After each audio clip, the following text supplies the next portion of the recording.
to do it. 3, 2, 1.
Welcome back, ladies and gentlemen. We are live here today.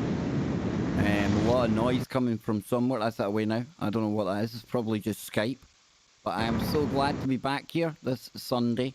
And Sunday means warrior mode. Faith, strength, and courage. So thank you for tuning in here on YouTube. It's not just me here. I'm Kev Baker, if you didn't know. I am one member of the Four Horsemen. Yes, indeed. We've got Derek above me, and then we'll go round clockwise. Derek, you had a good week, sir? Absolutely. It was a fabulous week leading into the weekend, and then, of course, Sunday for Warrior Mode with you gentlemen. So I'm very happy to be here. It was a safe weekend, got a lot of work done, so feels good. Feels good to be here on this Sunday night. Strength, courage, and street cred. That's what we've decided the fourth thing is. And Mr. Street Cred tonight himself, look at Travis there. He looks like a helicopter pilot. He's claiming it back, man. He's claiming it back. He got really, really upset when you came in and stole the cool factor. He's keeping up tonight, though, that's for sure. Helicopter tour of Vegas behind me. I really enjoyed the sights of Sin City on Warrior Mode. It's good to be here. I was giving Derek grief. I'm like, man, you can't come on the show and look cooler than the rest of us. So now, Dev, you and Bill have got to get some glasses, and we'll just do this. Dude, just some hair would be nice to start with. Just hair again would be good. That's what I was saying. You look like Airwolf, man. You look like the Airwolf. I know. Stringfellow Hawk, right? Oh, what a show that was. Oh, of course, my favorite. We are gathered here today under the banner of Warrior Mode. And that there is the banner that the Spiritual Warrior put up there last year. And we've come together to make this show what it is. But it would be nothing without Bill Bean himself. So, brother, welcome back to your madness. I blame you for all of this, Bill. Well, there'd be no show without you behind the controls of everything. So, and boy, we all have equal parts in here, and I praise God for it. And I'm just looking forward to another great show. We have our good friend Stan Gordon back with us, and really looking forward to hear what he has to say. And we talked off air a couple of minutes ago about the gentleman that we had on last week, and how relevant their case and experiences are to what Stan does. And Bill, you were actually telling us here, and I hope you don't mind me sharing, but you had to work with the guys again after the show. Unfortunately, the activity that sparked up around the collection of this hair sample, it's not gone away, and you had to help the guys again last week, right? Absolutely. So we had the show last Sunday. And last Monday night, I was performing deliverances over both of those guys again. Wow.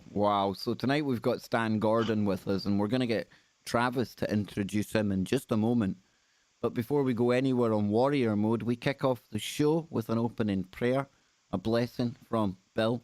So we'll hand over to you now, brother. And Father, we thank you and praise you for this blessed and appointed time. And we ask that you'll work through us to be a blessing to everybody that's participating in this right now. And may you work through us and speak through us to give truth to everyone. And I ask that you bless everyone out there and keep them in your hedge of protection, Father, 24 hours a day, 7 days a week from life. I pray that for everybody that's involved in this right now. And I ask that you will also bless everybody with an abundance of love, peace, joy, good health, and prosperity. We give you the praise and the thanks and the glory, Father, forevermore in Jesus' name. Thank you, Bill. And a big shout out to Algo in the chat room. He is helping to moderate the chat room today. So a big shout out to Algo for the work that he does over there. Hey, Algo. Yep, and if you need to get any of your prayer requests in at the last moment, then I'm sure we'll get them from the chat room, or you'll be able to contact me, Derek, Travis, on social media as the show goes on. And Travis, my man, I'm ready for Blast Off, and today is one of my favourite guests, I must admit. I hadn't heard much of Stan, or I should frame that another way. I'd heard Stan speaking before, but I'd never really paid too much attention to the character. I think I'd heard him on Coast to Coast, and I've really, really enjoyed getting to know him in the shows we've done so far. And like Lon Strickler for me, these two guys really elevate research into cryptids, ufology, into an area where I'm far more comfortable. They really treat it seriously. They try and tackle it with science. They use logic. They've got boots on the ground. They go and investigate. So I think that's what makes Stan Gordon perfect for Warrior Mode on a Sunday, Travis. I could not agree more. He is one of the few that I follow with great respect because of his credibility, because of the levels of research and the logic and the data that he has collected over decades. And it is a great pleasure to share the show with him tonight. Since 1965, Stan Gordon has been conducting on-scene investigations of mysterious encounters in the state of Pennsylvania. He's been involved in the examination of thousands of UFO and other strange reports from across the Keystone State. During the late 1960s, Stan acted as a telephone report sighting coordinator for the UFO Research Institute of Pittsburgh. Stan has been internationally recognized as an authority on the subject of the UFO and Bigfoot phenomena. He gained prominence from his first-hand investigation into the well-remembered 1973 UFO Bigfoot series of sightings and encounters which occurred in Pennsylvania. He founded the Westmoreland County UFO Study Group in 1970, which expanded to the Pennsylvania Center for UFO Research in 1975. In 1981, he founded the Pennsylvania Association for the Study of the Unexplained. Stan Gordon served as the Pennsylvania State Director of the Mutual UFO Network, or MUFON, for many years and was the first recipient in 1978 of the annual MUFON Meritorious Achievement in a UFO Investigation Award. He continues to investigate information concerning the controversial UFO crash retrieval case, which occurred on December 9th, 1965, near Kecksburg in Pennsylvania, and has been the primary investigator of the event for many years. His books include Really Mysterious Pennsylvania, Silent Invasion, the Pennsylvania UFO Bigfoot Casebook, and Astonishing Encounters, Pennsylvania's Unknown Creatures. You can find out more at his website, stangordon.info. Stan, welcome to the show. Thank you for having me back on tonight. Appreciate it. We love having you on, Stan, and I go all fanboy when you're on because I love this level of information that you bring. I'll go first. I'll ask you straight off the bat, Stan, what have you been up to since we last spoke, sir? How's it been going with you? Well, we're doing okay. Unfortunately, the virus situation in my area is very, very serious, and I've lost some good friends and relatives and even some witnesses in recent weeks and months to the virus.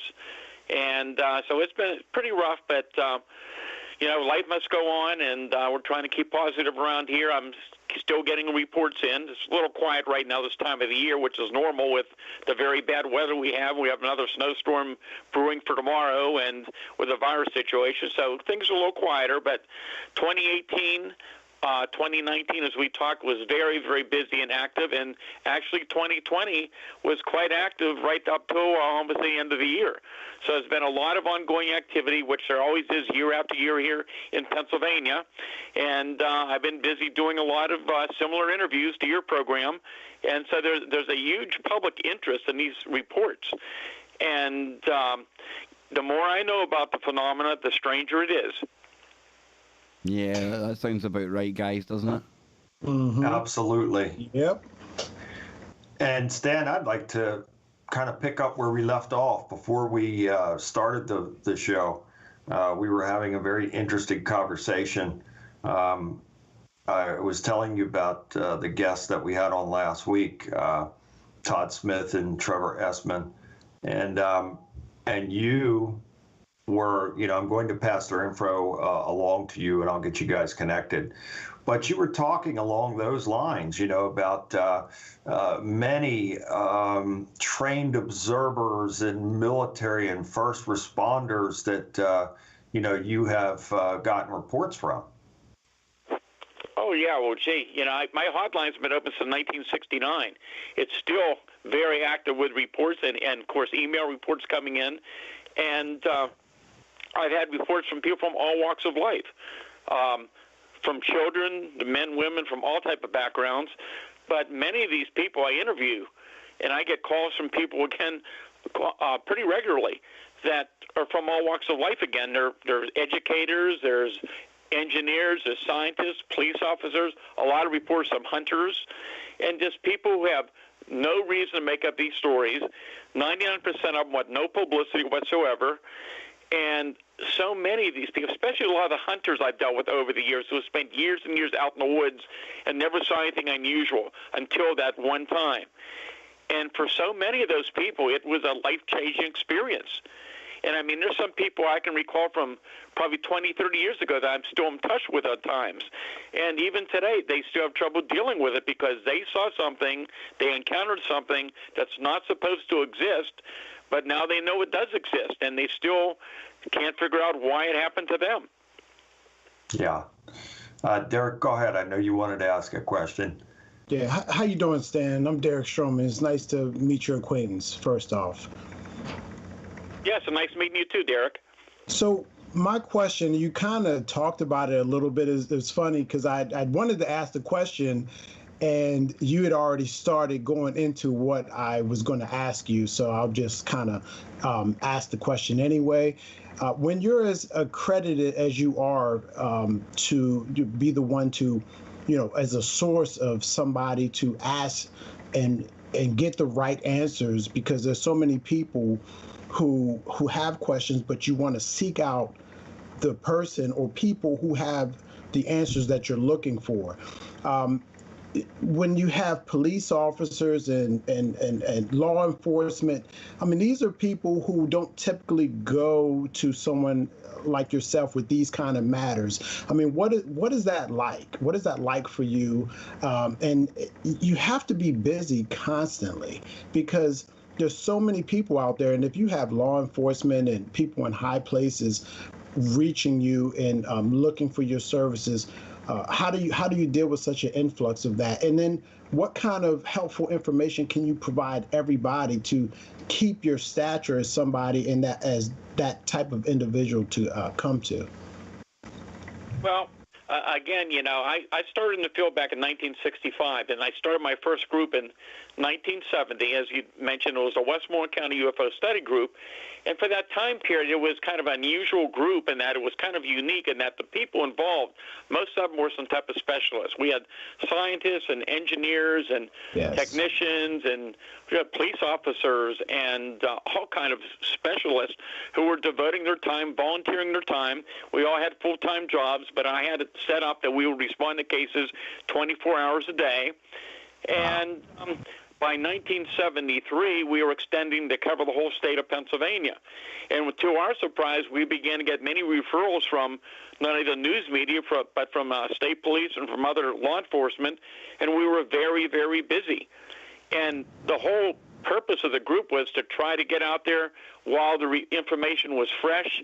And in many, many instances, myself or my teams were on the site of an incident within minutes to hours after they occurred.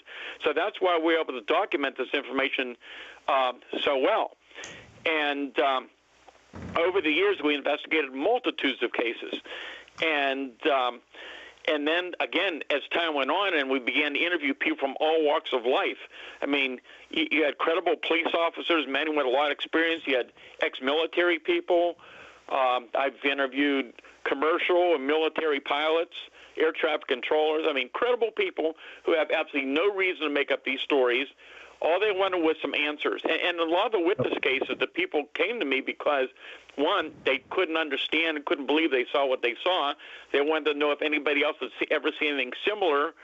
And so many of these people begin to find out that what they're telling me is something I've heard over and over again from so many different individuals on such similar accounts. And what's so interesting is like this fellow I talked to just in the last about an hour and a half before our interview here, he had called me, and we had talked in the past, and he had contacted me again earlier this year because he's had these ongoing experiences throughout his life, and he's just trying to figure out, like, why is it happening to him and others sometimes close to him, and why is it happening? And but these people generally are very glad to find out that they're not alone, that other people are having very, very similar accounts. Stan, could I ask you, in your years of looking into all of this, are there any commonalities between the victims of, say, alien abduction coming into contact with any kind of form of UFO cryptid? Have you found any kind of common thread between the people that experience this stuff? Yes.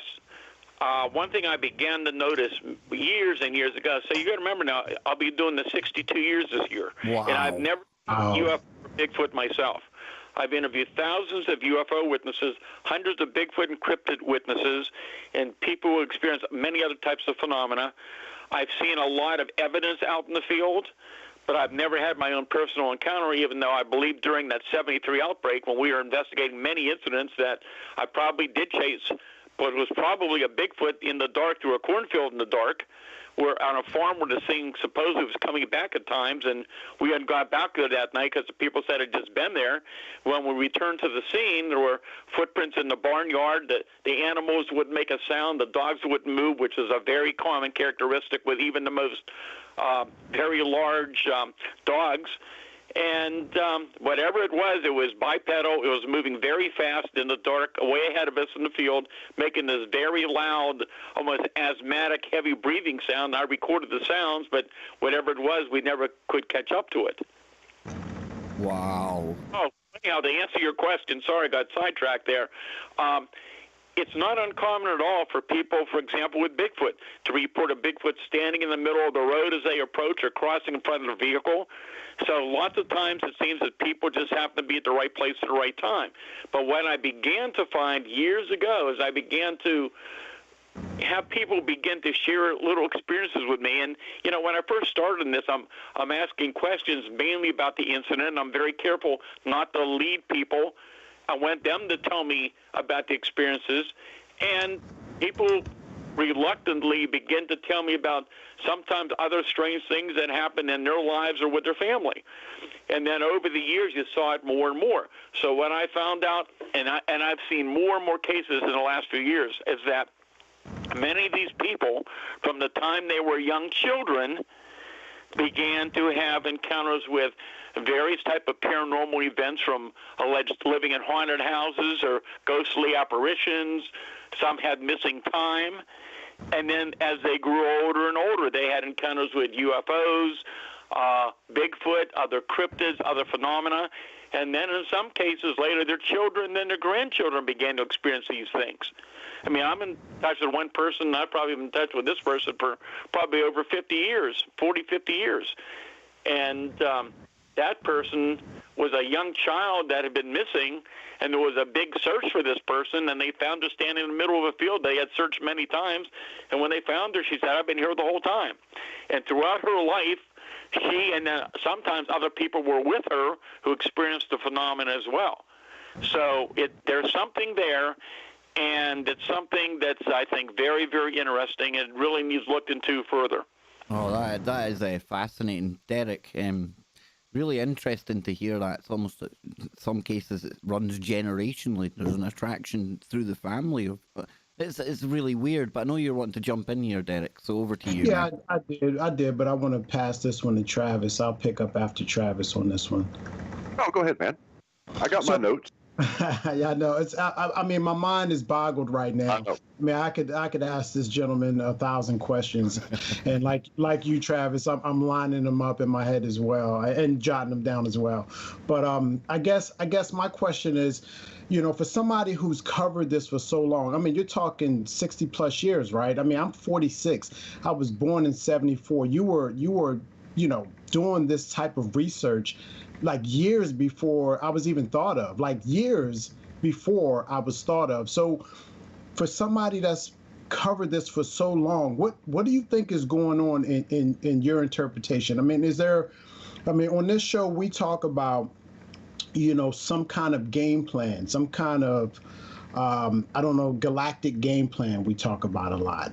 Do you think that something like that is going on, or do you think that it's just a normalcy? It's just, phases in and out.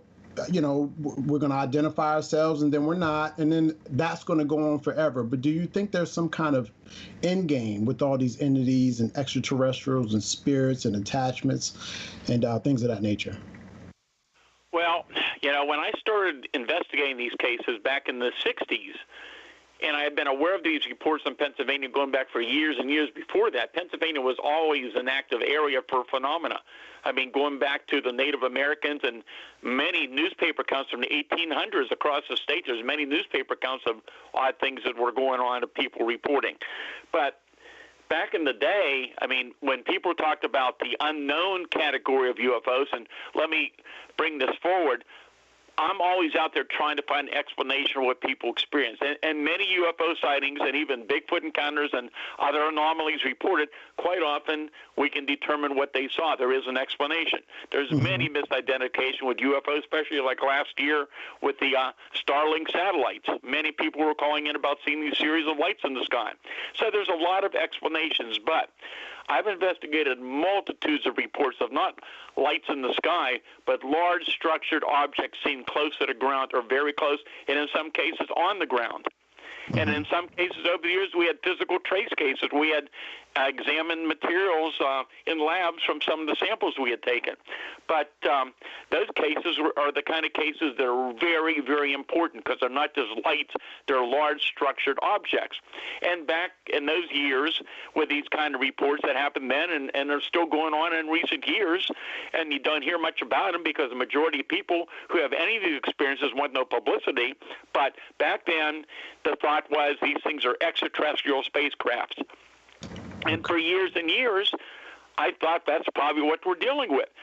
But as time went on and more cases were coming to my attention, things began to open up my mind and realize that we're dealing with something that may well indeed be much stranger. And I've said now for years and years, there appears to be more than one origin for the unknown category of UFOs. It's a spiritual matter, Stan. It's spiritual. Yeah, and I've said, could some of these, maybe a percentage be extraterrestrial? But the evidence I'm seeing more and more, and it's not just with UFOs, and it's what we talked about before with a lot of the very strange aspects of Bigfoot, and I'm finding now with other cryptid reports, some similarities, that we're dealing with something, as reluctant as I am to say it, for a lack of a better term, that could be interdimensional. There's a physical and a non-physical component to whatever we're dealing with, and I don't have the answers. I agree with that. Travis is chomping at the bit, Kev. I can feel him. I think that's kind of a common consensus that we've had on the show here as well, Travis, that we're dealing with something that's definitely interdimensional in nature. And like Stan says as well, Travis, I agree. I don't think there's one answer fits everything here, you know? I agree. First of all, Stan, I want to thank you again for being on the show. I've admired your research and your work for many years, and it's always a great pleasure to have you on Warrior Mode with us. So thank you very much, sir, for your time this evening. I was joking with Kev earlier. I can't believe I'm spending Valentine's Day with you three. Here I am. So There he is in Vegas with those shades on. And here he is. It's an experience we'll never forget. That's right. That's Just right. Happy Valentine's Day, everybody. I wanted to touch on, and Derek kind of segued there, and you actually ended answering his question with what I wanted to mention. One of the things, the story that you told about the generational aspect, and that's something that Bill deals a lot with in generational curses, individuals that find themselves in some way connected to a supernatural paranormal entity, and this girl claiming that she had been standing in that field all this time and no one could find her. That speaks to some type, it sounds almost like an interdimensional rift, that she was there all along and they just could not see her. Yep. But one of the things I want to ask you, I'm sorry, go ahead if you want to address that. I mean, that's kind of what it speaks to me. Yes, go ahead, please.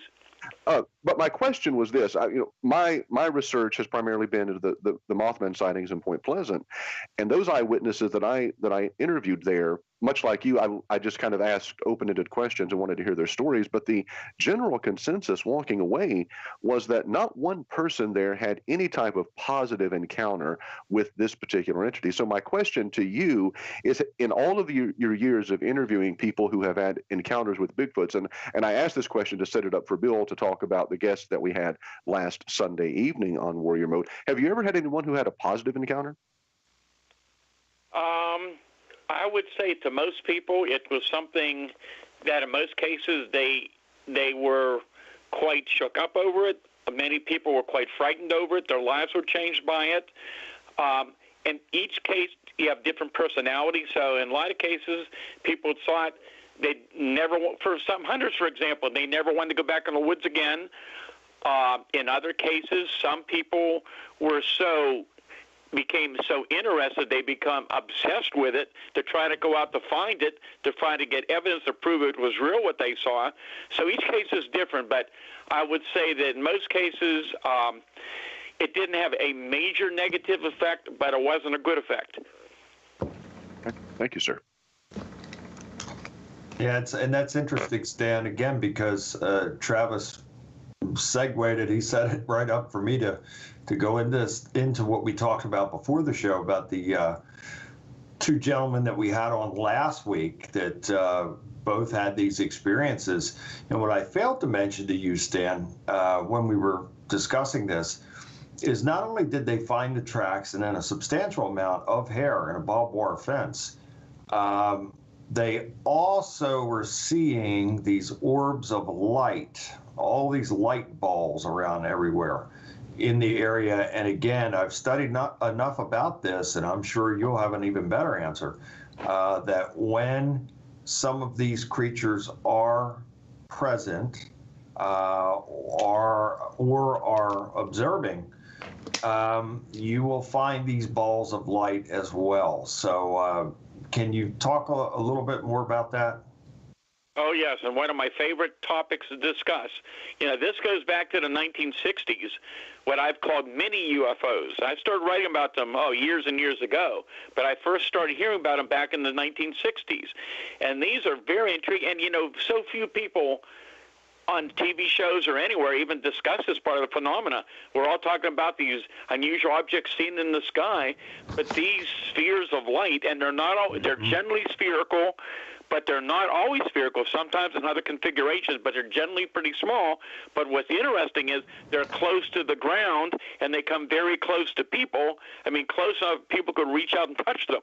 Yeah. They've come very close to people's homes. I've had reports in the last couple of years of these things tapping on people's windows of their homes and gliding across the windows of their homes.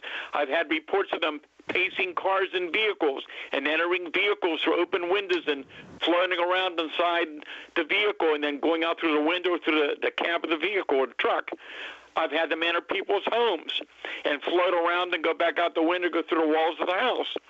And it's interesting because, one, this goes way back because allegedly some of the abductees with missing time talk about spheres of light.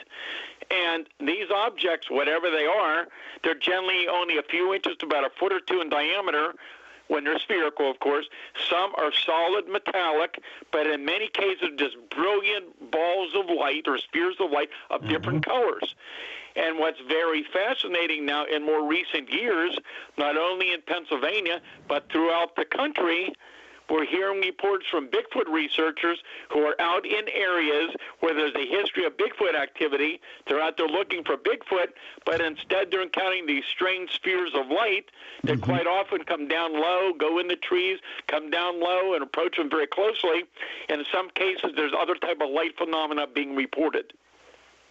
Yeah, it's fascinating. It really is. And I've studied extensively about it, and with your caseload, and even in some of my cases, Stan, where Bigfoot activity is included in the supernatural phenomena that's taking place, people do report seeing these types of balls of light and things of that nature. So it is very, very interesting.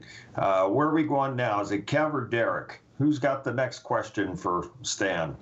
Derek, look at him, he's jumping at the bit, man. On you go, brother. On you go. I love it. This is great, guys. Stan, thank you again. But Derek, isn't it great having somebody here? You know, maybe we don't give Stan enough credit. I mean, I don't think there's many people who's been doing this as long as Stan.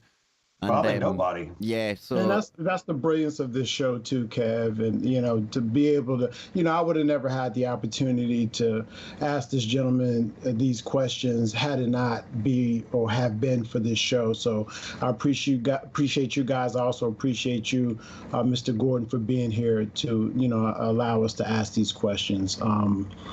And I do have a lineup.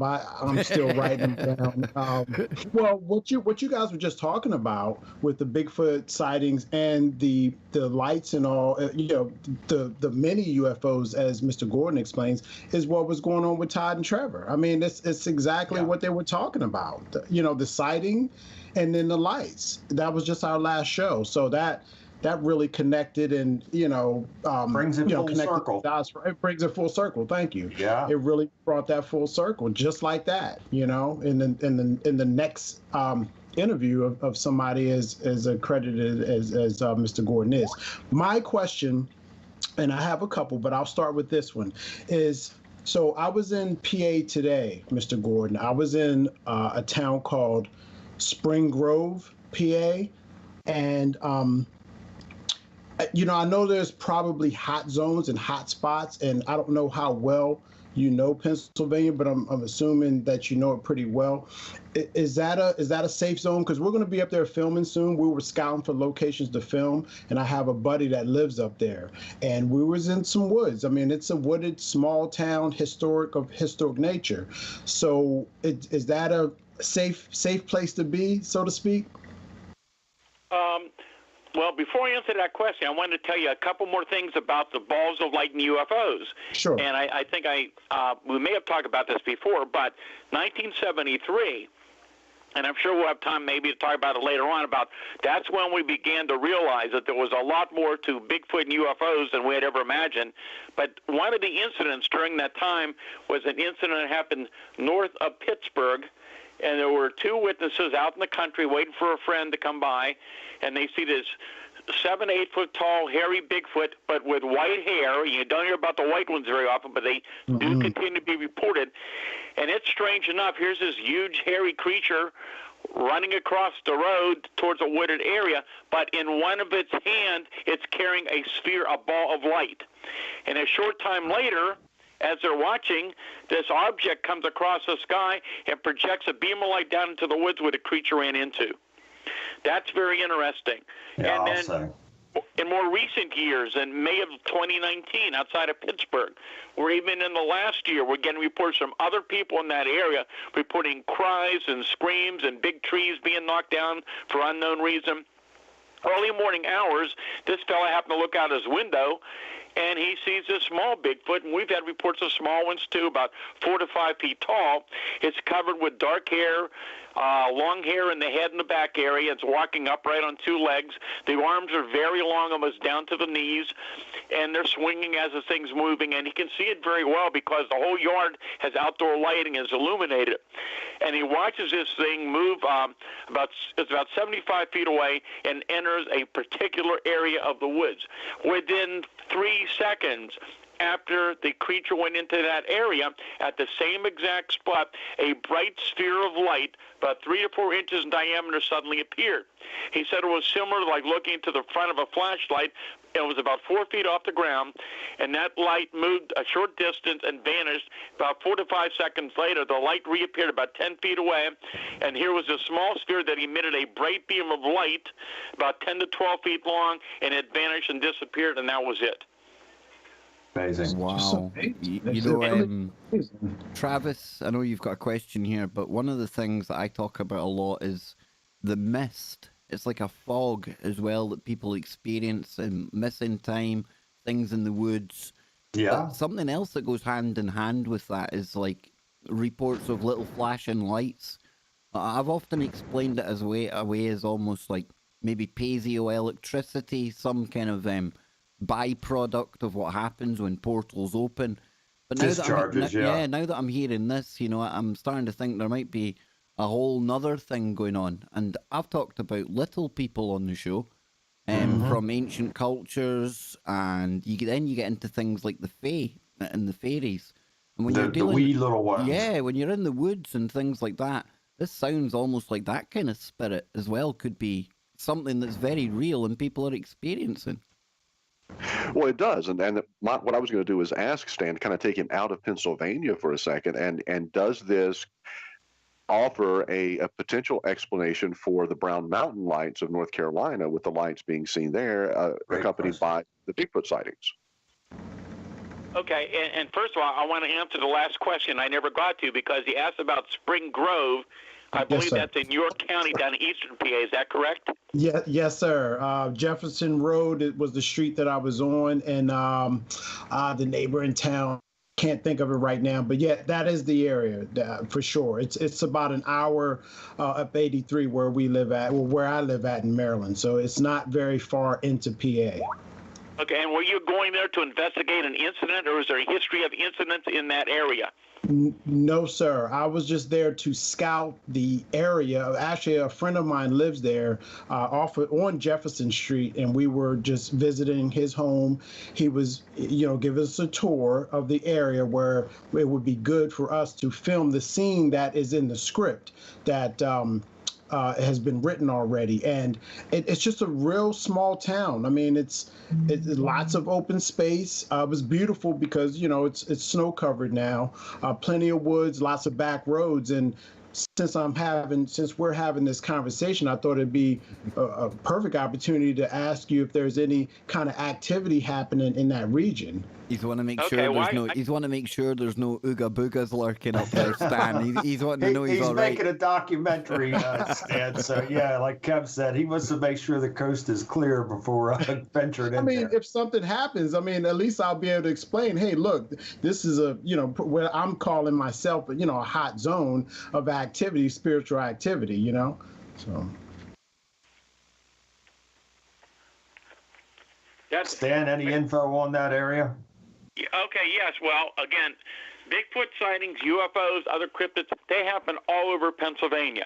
And I know that there have been incidents in that general area over the years of York County, Berks County, Lancaster County, down towards Philadelphia, Harrisburg. Yeah. There have been all through those areas for years and years. And it goes on all the time. But I get a lot of reports from Southwest PA, and the answer is that while you can have sightings anywhere, yes, there are certain areas historically that, for whatever reason, the phenomena seems to focus on. And now one area that I've talked about for years and years, and it's not just one particular area, it's a long area, and that's along the Chestnut Ridge here in western Pennsylvania. So the Chestnut Ridge is a part of the mountain range that extends through Westmoreland, Fayette, and Indiana County in southwest PA, and extends down to outside of Morgantown, West Virginia, near Preston County, where there have been reports all along the ridge. But the two big areas are, one here in Westmoreland County along the dairy side of the ridge, where just year after year along that general area, people have reported for years Bigfoot encounters, UFOs, cryptids. We have had Thunderbird sightings.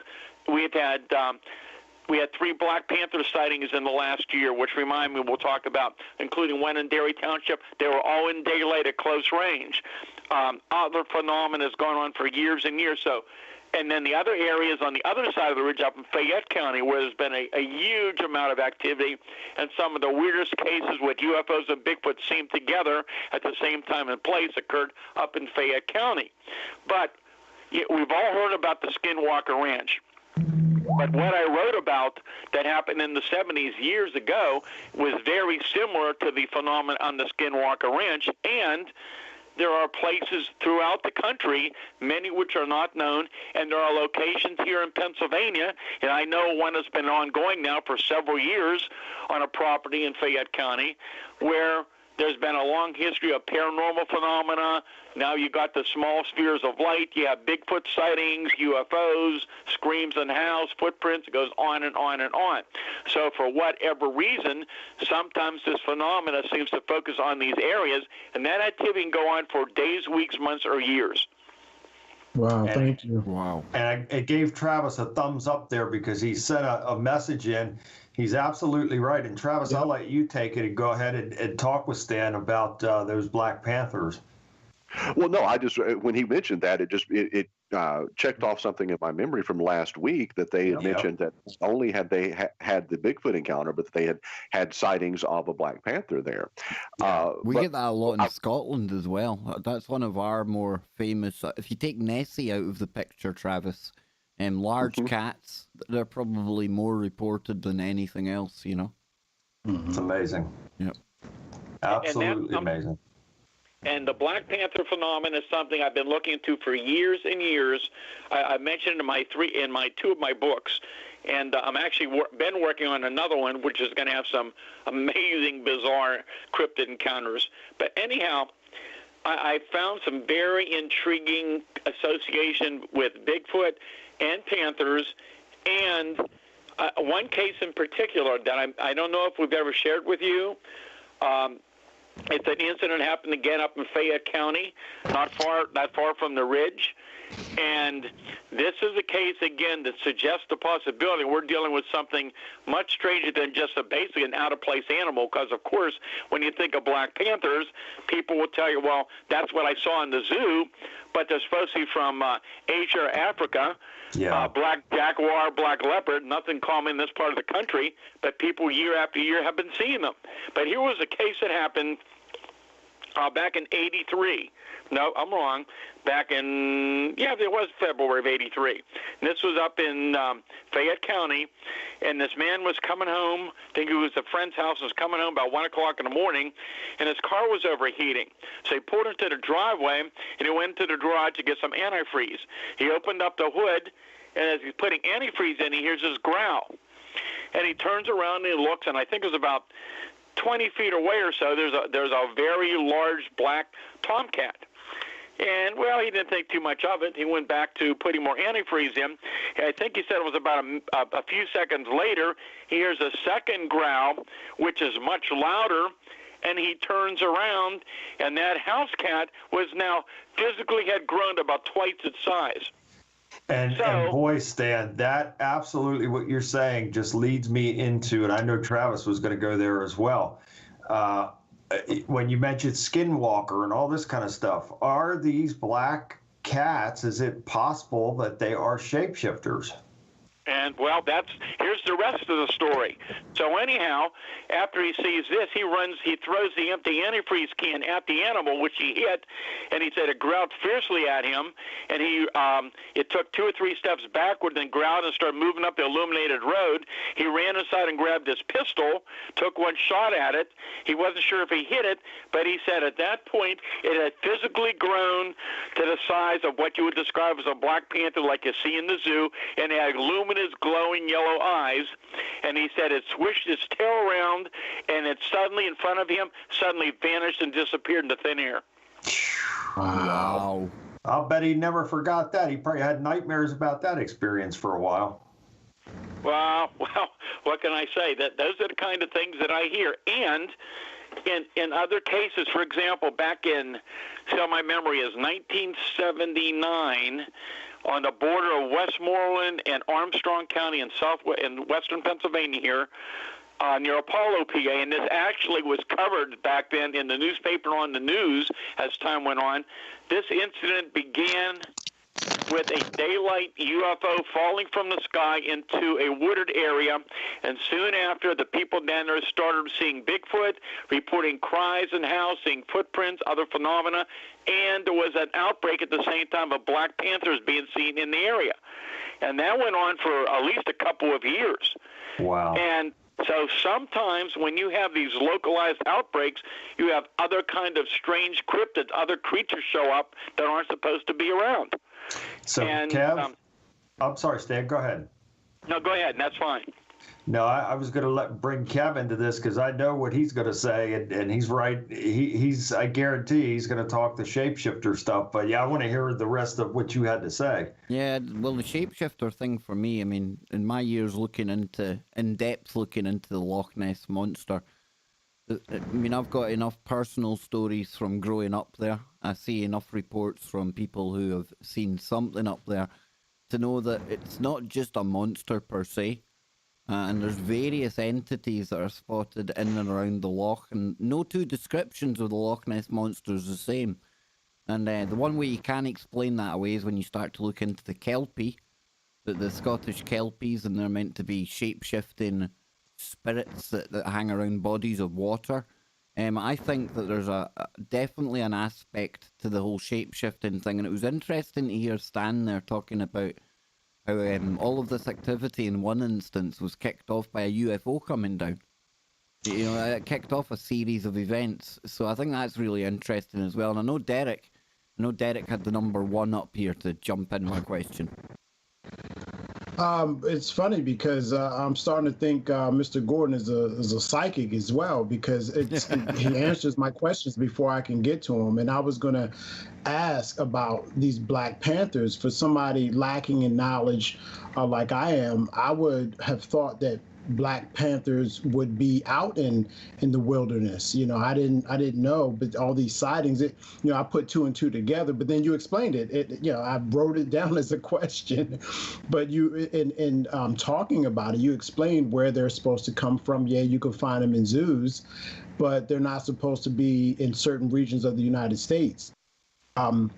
That was interesting. Yes, like I said, you answered that question, but I had another question that I'd like to delve into with you.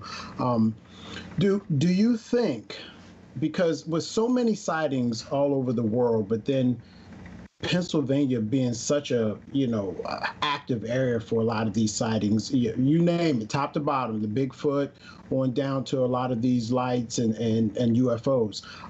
Do you think that there's is it a battle for Earth right now? Do you, so we're the Earth. If you're in these other galaxies and you have access to our planet and you are an ET, do you think that there's more than one nation or society of ETs that are infiltrating, or do you think that it's just, maybe one galaxy that might be a neighboring galaxy to the Milky Way?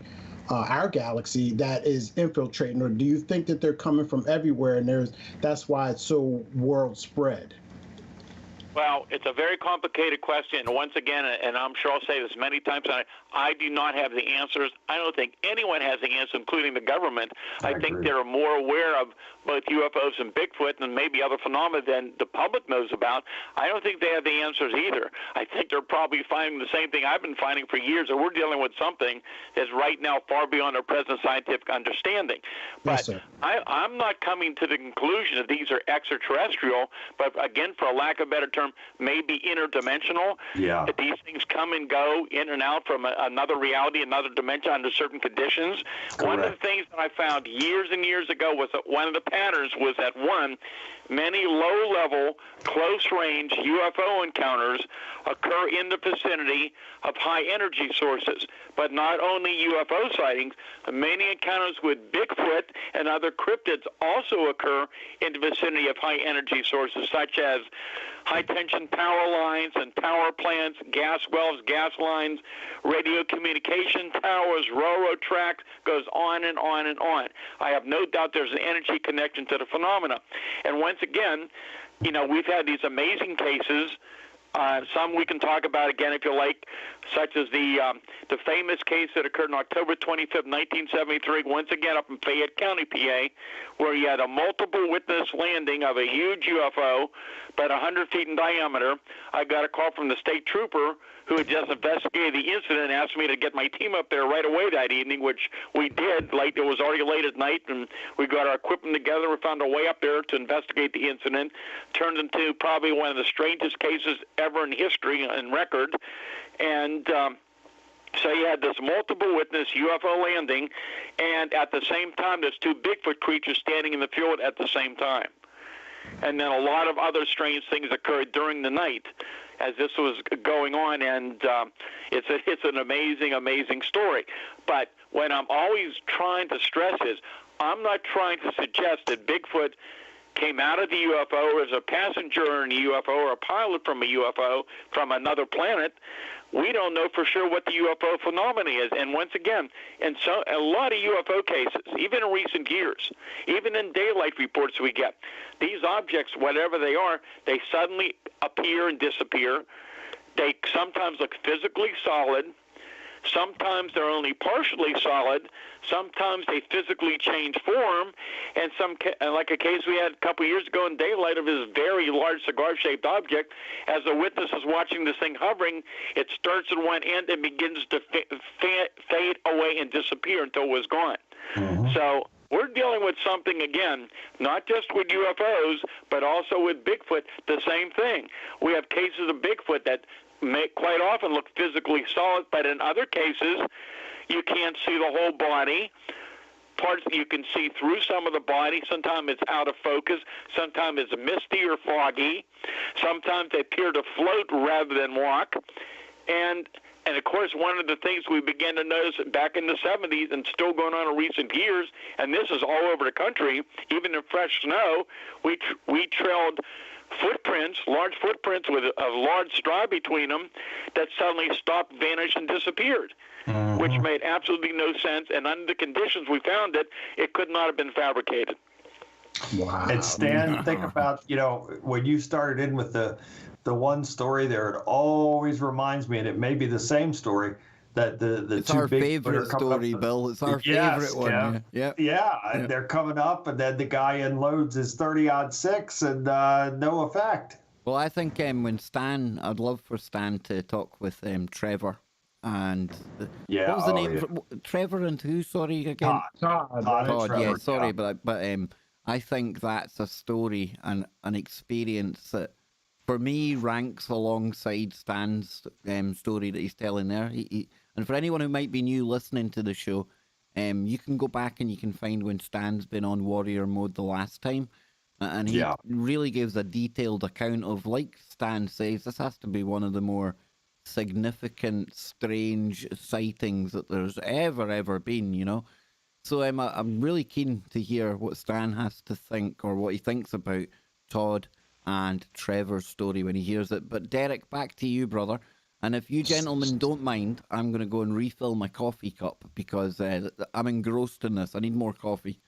Yeah, good stuff. It is really good content here. And once again, we appreciate you, Mr. Gordon, for being on the show this evening and your time. And please call me Stan. I'm sorry. It's just so I grew up in a military background, so it's just hard for me. And I'm just your experience. And as soon as you started talking about your timeline of when you started doing things and covering this kind of content, automatically I knew I had to start calling you Mr. Gordon. But okay, Stan. So I'll try it. It's difficult for me, but so Stan, you mentioned a word that I use quite often, and these gentlemen know, and that's energy. You believe that these entities are seeking out certain energy, strong sources of energy. Like I talk about Bill a lot. Bill emits this powerful energy. He's not the only one, but on this show Warrior Mode, he's the guy that has that energy because of what he's able to do when he does his deliverances and cleansings. And I've been there with him on probably several, considered several of these accounts. So you mentioned that, and I think that has a lot to do with it as well. So I guess the question, because that was more of a statement, the question is, the rifts in time, or do you believe there's rifts, these openings? And I'm going to go ahead and say the word, Bill. I'm going to mention CERN. Do you think any of this stuff can be created by humans in any way, shape, or form? I mean, is technology getting to the point where we can open rifts in time? I mean, do you believe that we are getting there in as far as technology and what we're learning as a society? Go on, Derek. Sorry. Just when you mentioned CERN there, I was going to jump in. You better believe they're opening portals, Derek. Definitely. Sorry, Stan. Sorry. I got excited at the mention of CERN. Yeah, that's quite interesting. And I guess, and again, we don't know how far our government is going. I have no doubt the technology that our government has is far beyond anything we know right now. It's probably years ahead.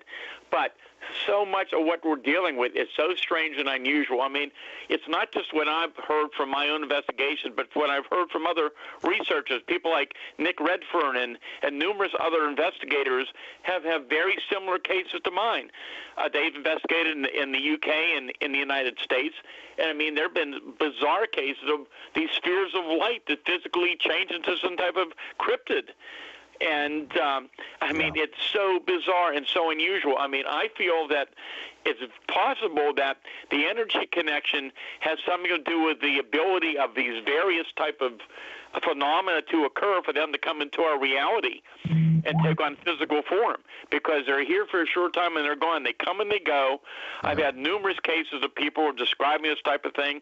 Sometimes people in some areas will even describe something like a portal or a doorway, which they think may have some connection to it. And it's just something right now that it's so beyond our understanding. It's so, I've said years and years ago, and I may have mentioned this earlier, the phenomenon is so strange it protects itself. Wow. Yeah, and what Stan's saying is true. I've personally witnessed it myself as an experiencer and as a spiritual warrior going on behalf of others. So what he's saying is absolutely the truth. I like how he puts that. It protects itself. Yeah, that was brilliantly explained. The way you said that, it really covered it. It really did, because it hides in plain sight. How is that possible? I have no idea, but it's happening. Well, Travis, you're in Vegas there. What do you have to add to this? No, actually, I've just been jotting down some talking points. I do like what Derek was alluding to there. Because we've had this discussion multiple times on this program about what is going on from a technological standpoint and the experimentations that's being done and the energy, the massive amounts of energy that is being created by CERN. I was going to say one thing. We've tossed around energy. We've tossed around interdimensional. We use those words a lot on this show, especially when talking about this phenomena. My question, Stan, for you was going to be, and I kind of posed this question a little bit last week.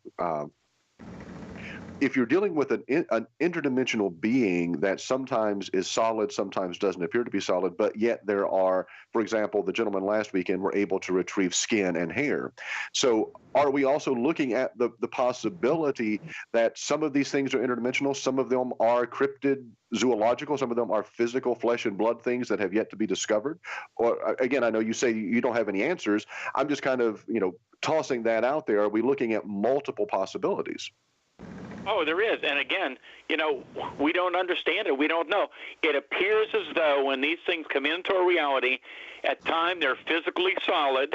They leave footprints. I've made many casts of footprints over the years. We've had hair samples back years and years ago, which unfortunately, that was back in the 70s, and the laboratory tests were much different than they are today. We had no DNA testing, and those tests that were done, unfortunately, the samples were destroyed in the testing, and they no longer exist. I think we had some very good samples back in those days. But it's just that we're dealing with something that's far beyond our understanding right now. And, for example, talking about the technology with CERN, you've got to remember these things were going on years and years before we had the CERN project. Good point. Right. That's true. Very true. Very well said. Very well said. Now, somebody in the chat room called Bigfoot New York Todd. I think that might be our friend. That's our man Todd Smith. That's our friend, from last yeah. week. Todd, big shout out to you, brother. I'll be messaging you on Skype, or I'll get Bill to message you, and we'll get you on Kev Baker's show. But it says, why do so many people have physical side effects? I spoke with another witness today that was sick after a sighting. Stan, is this something you come across regularly or at all on your travels? I've had this reported on occasion, not all the time. It's not that common. The emotional response, in some cases the fear, that's shown up quite a bit.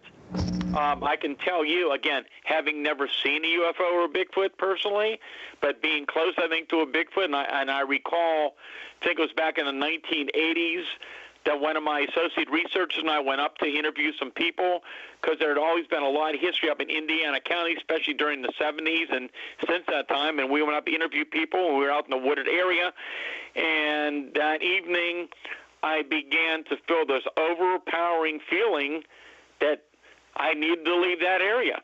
It was just a very, very, very strong, and then my associate, he began to feel the same thing at the same time. He was quite a big fellow. And it's never happened since, but it was quite an overwhelming feeling that something wanted us to get out of there. That is, you were very wise to pay that attention to that feeling, Stan. That's like our inbuilt kind of instinctual survival mode kicking in there, because as humans, I think at other times in our past, these entities have been here far more frequently. In fact, we may have shared this planet at some points with them. And I think our ancestral DNA, and it's stored in our genetics, we're able to pick up, albeit subconsciously, when some of these things are around. Because I think as a society, as a civilization, we've had to deal with these things forever. We've always been sharing this space with them. And I was going to ask you, it's two questions, right? Because I know the guys have got heaps of questions as well. But the first one was, do you ever come across any cases where it leads you to think that we might be dealing with an entity that lives below ground? I'm thinking of cases with caves or anything like that, because the reason I bring that up, Stan, is in recent times we've been talking a lot about underground, in caves, things like that. And the second little question, if you've got time, was you'd mentioned missing time earlier on, and people witnessing these lights that appear around missing time events. It was to see if you get any reports yourself, if you deal with missing time, because that's one of the more intriguing things that people report as well. So caves, Stan, are they notorious places that you end up having to investigate at all? Well, I can tell you, again, back to that massive outbreak in 1973, here in western Pennsylvania, there's a lot of caves and mines. And in some areas where some of the sightings occurred near those areas, near caves and mines, my team would go into some of those caves and mines, and we would search for evidence that there had been something staying in there or visiting in there, and we never found any evidence of that. Had they, in some cases, maybe gone in and come out for a short time? Very possible. Never found any evidence whatsoever that they were living underground, even though we've heard that for years, or they were staying in mines and caves. And, you know, again, it was one case that really, among others, that really stood out, that convinced me that we were dealing with something that was much stranger than just an unknown animal regarding Bigfoot. And that was the case that occurred in February 1974 back up in the mountains of Fayette County. And I may have told you the story before, I'm not sure, but it's a case that I'll never forget. And it was very intriguing, and this goes back to a woman who lived in a cabin home deep in the mountains of Fayette County, and she was sitting there that one evening and watching TV as normal when she heard this commotion on her little front porch. And anyhow, there was something knocking some pop cans around. And several weeks before, there had been a pack of wild dogs that had come through the area. And so she figured, well, it's probably those dogs again. So she thought, you know what, I'll just grab my shotgun and I will shoot over their head and scare those dogs away. So she goes and she loads her shotgun, and she loads one chamber, and she walks over to the wall to turn on the switch for the outside porch. She had a 16-gauge double-barrel shotgun. She had one shell of 8-shot ammo, and she turned on the porch light. She steps out, and there's no dogs, but standing there about 6 feet in front of her was this huge, hair-covered, ape-like creature with its arms straight up. It put its arms straight up over its head. So what was her reaction? She fired right into it with her shotgun. She said there's this bright flash of light, like the strobe on a camera, and the creature physically disappears right in front of her. But her in-laws lived about 100 feet away, and they heard the gunshot, and they soon called on her to ask her what she was shooting at, and she told them about this huge, hairy creature was there. Her son-in-law grabs his sidearm, starts walking up that dark road towards the cabin. He saw a figure running down the road, and as he got closer, he said he's surrounded by 4 or 5 hairy people with eyes like coals of fire. Started shooting at him, ran into the cabin, and about that time they see this large luminous object with colored lights on it, like a big Christmas ornament, hovering over the trees at the same time. That's when they called the state police. Well, this was an interesting time period, which some of you will remember. Back in February of '74, we had a big national trucker strike, and there was gas rationing going on. So in Pennsylvania, because there was violence on the highways in Pennsylvania around the country, the National Guard and the state police were patrolling together. So you had some members of both the state police and the National Guard who went to this scene. And I interviewed the primary investigator, and he said to me that by the time they got up there and found the place, everything was gone. But he said something very weird happened up there, mainly based on the interviews he did with the witnesses, who he said were very, very emotionally upset, very frightened, and the animal reactions. And they had several very big dogs. I think one was an Eskimo Spitz, a German Shepherd, and he said when they got on the scene, everything was quiet. The dogs wouldn't bark, they wouldn't move. I remember him telling me one of the dogs was in a cage, and they opened the cage and tried to pull the dog out, wasn't moving. Dog wouldn't move or bark. Should have bit his hand. And the next morning when we got up there early, everything was back to normal, and all the dogs welcomed us by barking. That was the case, among others, that indicated to me that we were dealing with something was not a normal flesh and blood animal. You know, Derek, just to hand it to you, because I know you've got a question, but that there, wow. The level of the kind of witnesses that we're talking about there, again, the credibility factor through the roof. I so much on my mind listening to that one story there that I've probably lost it all now, but the flag, I tell you, dude, this is...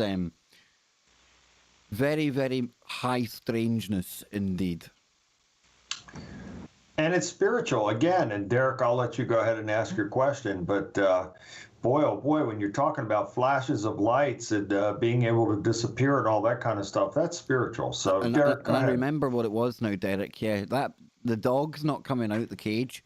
That's the feeling that we get as humans, like Stan described, when we feel something going on.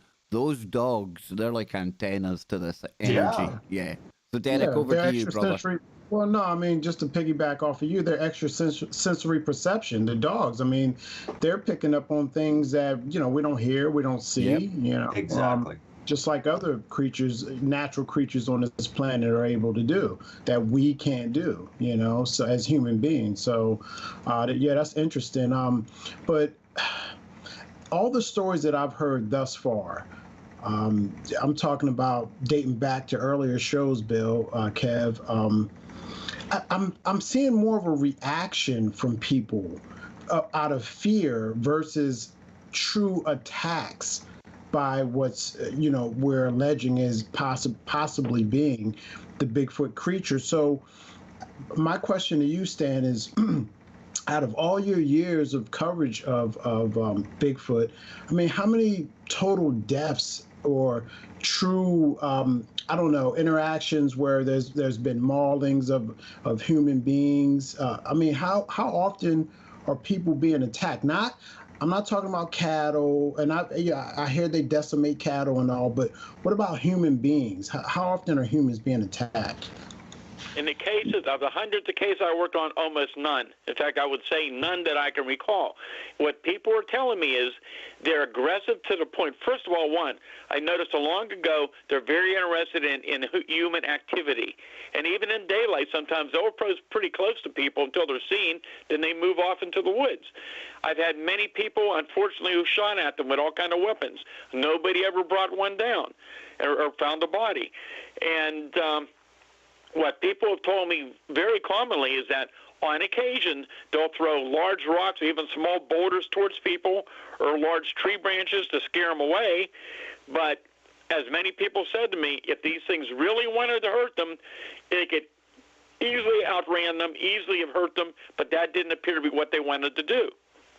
Yeah, I think that's important for our audience and listeners and just people in general to know. You know, maybe our reaction of violence, I mean, we're just trying to protect ourselves and our families. And most of these people are living in areas where it could easily be a bear, it could be, you know, wolves, or it could be any kind of creature. And they, you know, it's reactive. I don't blame these people, but at the same time, it kind of gives you an idea of if these Bigfoot creatures do exist, maybe they're not as harmful as we may perceive them sometimes to be based on what we look at and consider monsters, how we were, you know, trained and brought up as little kids to think what a monster or, you know, something, you know, of evil nature is. It would depend, though, Derek. There's a flip side to this, and there's a place in Alaska called Port Chatham. And back in the, I believe it was I want to say the 50s, they tried to, they had established residency on the island. It was an island there. And allegedly, and it's a big story, I'll send you the information on it. Yes. The Bigfoot started attacking people, killing them, eating some, to the point to where the people of Port Chatham were no more. They had to evacuate. They fled the town. And then the creatures actually uprooted the trees, pulled them out of the ground, and put them back in the ground upside down.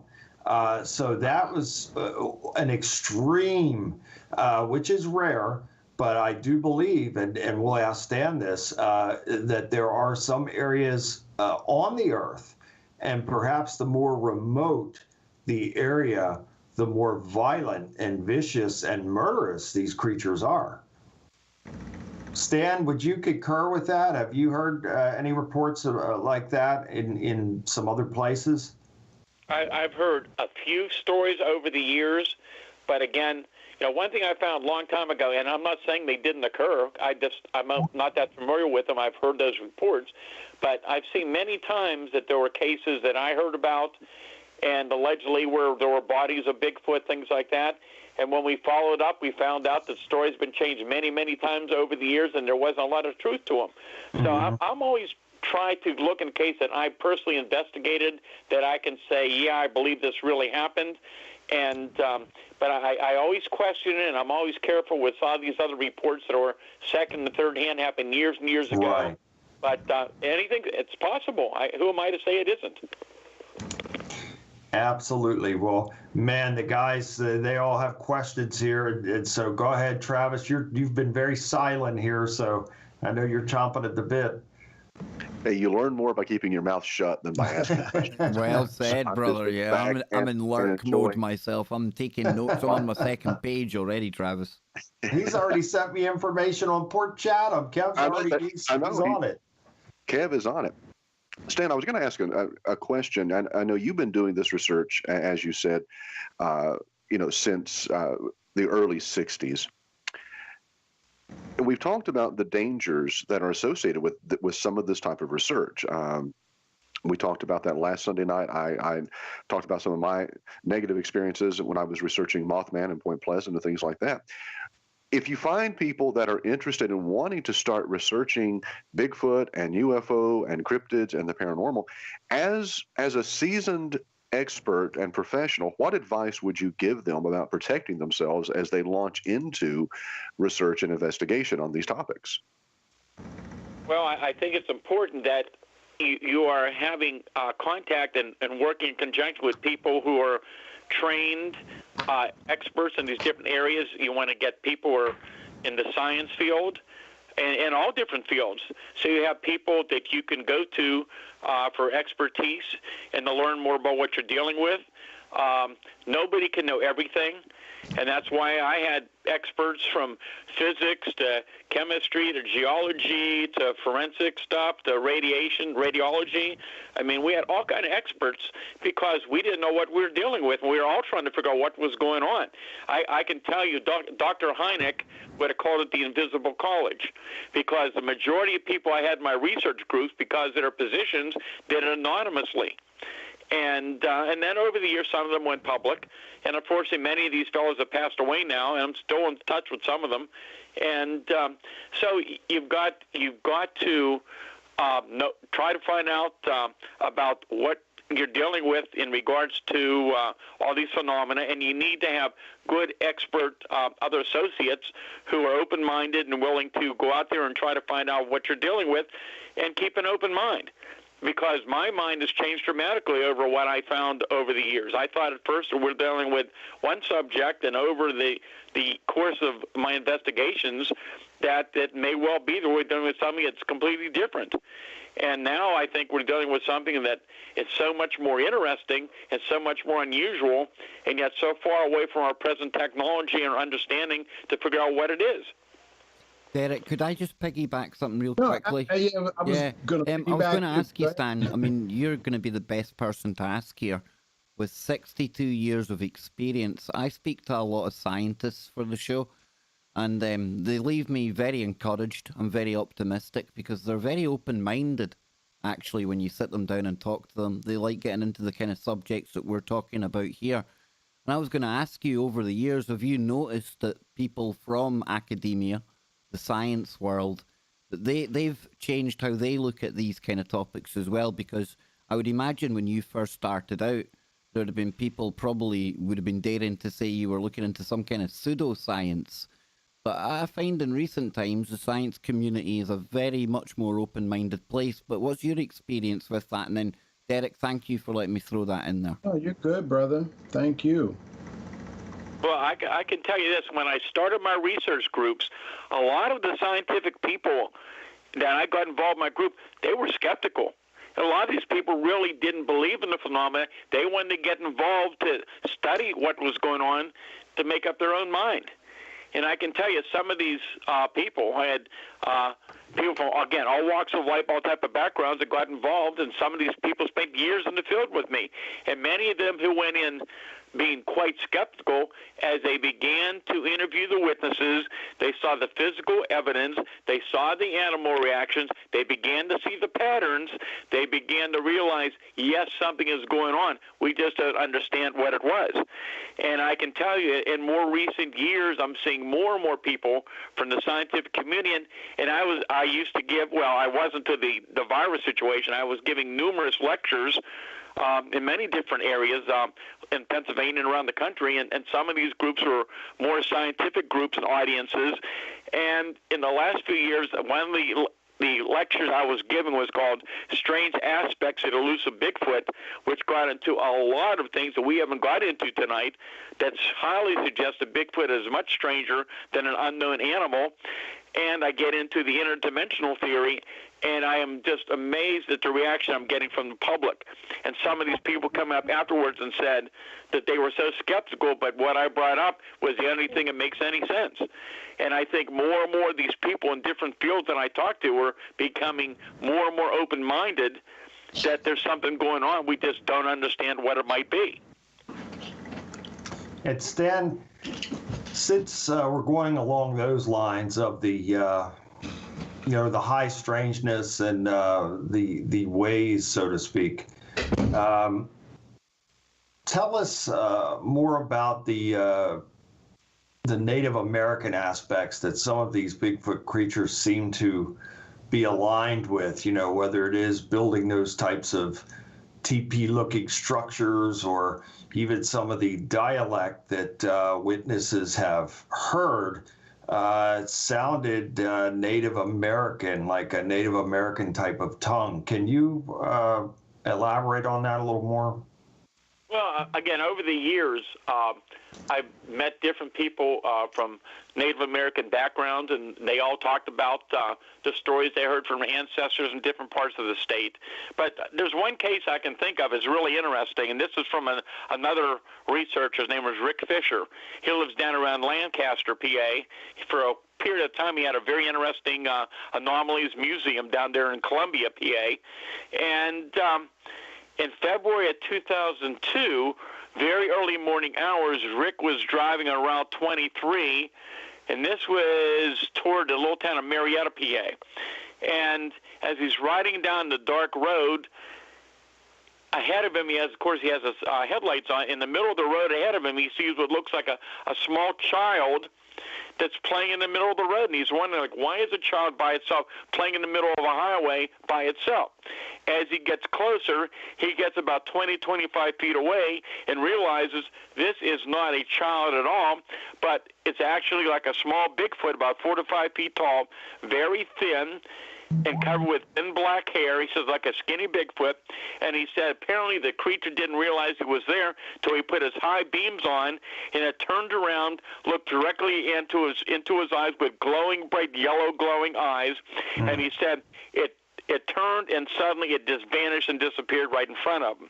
But the interesting thing is, as he did more research, there have been other reports in that area of what they would call small Bigfoot, of small hairy creatures. And the Native Americans in that area, they had a legend about these things. They called them Albert witches. And that's near Chickies Rock in Lancaster, PA. Very interesting. Very, very interesting. And Derek, go ahead. I know you're chomping at the bit here. Yeah, it's just very interesting. And once again, I just want to thank you, Stan, for all this information. It's He's a wealth of information. It's very brilliant. Very really, I wanted to go back a little bit and piggyback off of Travis and Kev on this one.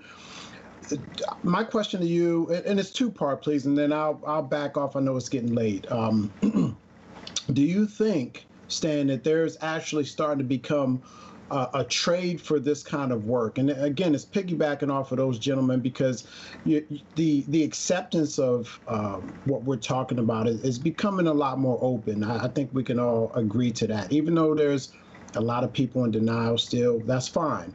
But do you believe that, let's say for a young person maybe watching this show or listening to the show, says, hey, I want to be an investigator, I want to do studies on the paranormal. Do you think that there is a field for it, or is it, if not now, do you think that that's developing in the near future? That's my first question. And then in the science community, do you think there's a heavy push for time travel? Do you think that there are, entities, science groups that are heavily funded that are trying to bring about the possibility of time travel? Okay, well, on your first question, I'm not sure. Are you asking me, is this a field that you think somebody could make a living doing? Is that what your question? Making a living doing it, yes, sir. Well, I can tell you, one, in the majority of people I know in the field, not too many are actually doing what you call making a living on it. I worked full-time in the electronics field all my life and did this, and you can always call a second job, but really not getting paid for it because I was doing all this out of my own pocket pretty much. And the group was all volunteers, so we all were volunteer over the years. And so, I mean, it's not something that most people probably can make a living on. It takes up a lot of time, has a lot of work. It takes up a 24-hour day, but it really feels like a 48-hour day. And I started this when I was 10 years old, and I've been doing it ever since. So I would not recommend it as something that you can try to make a living at, but is it something that where you can get involved in? And I know many people are very interested in the field. There's some very good researchers out there. I've had other researchers start as young kids, and some kind of followed my footsteps, and now they're very good researchers with a lot of experience, but they're all working full-time. So I don't think this is a situation where it's designed to be a full-time type of research, but for some people, who knows? Everybody's different.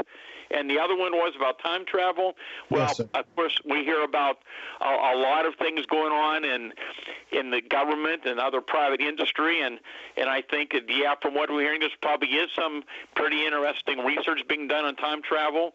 And again, who am I to say that what we're dealing with, could some of these be time travelers?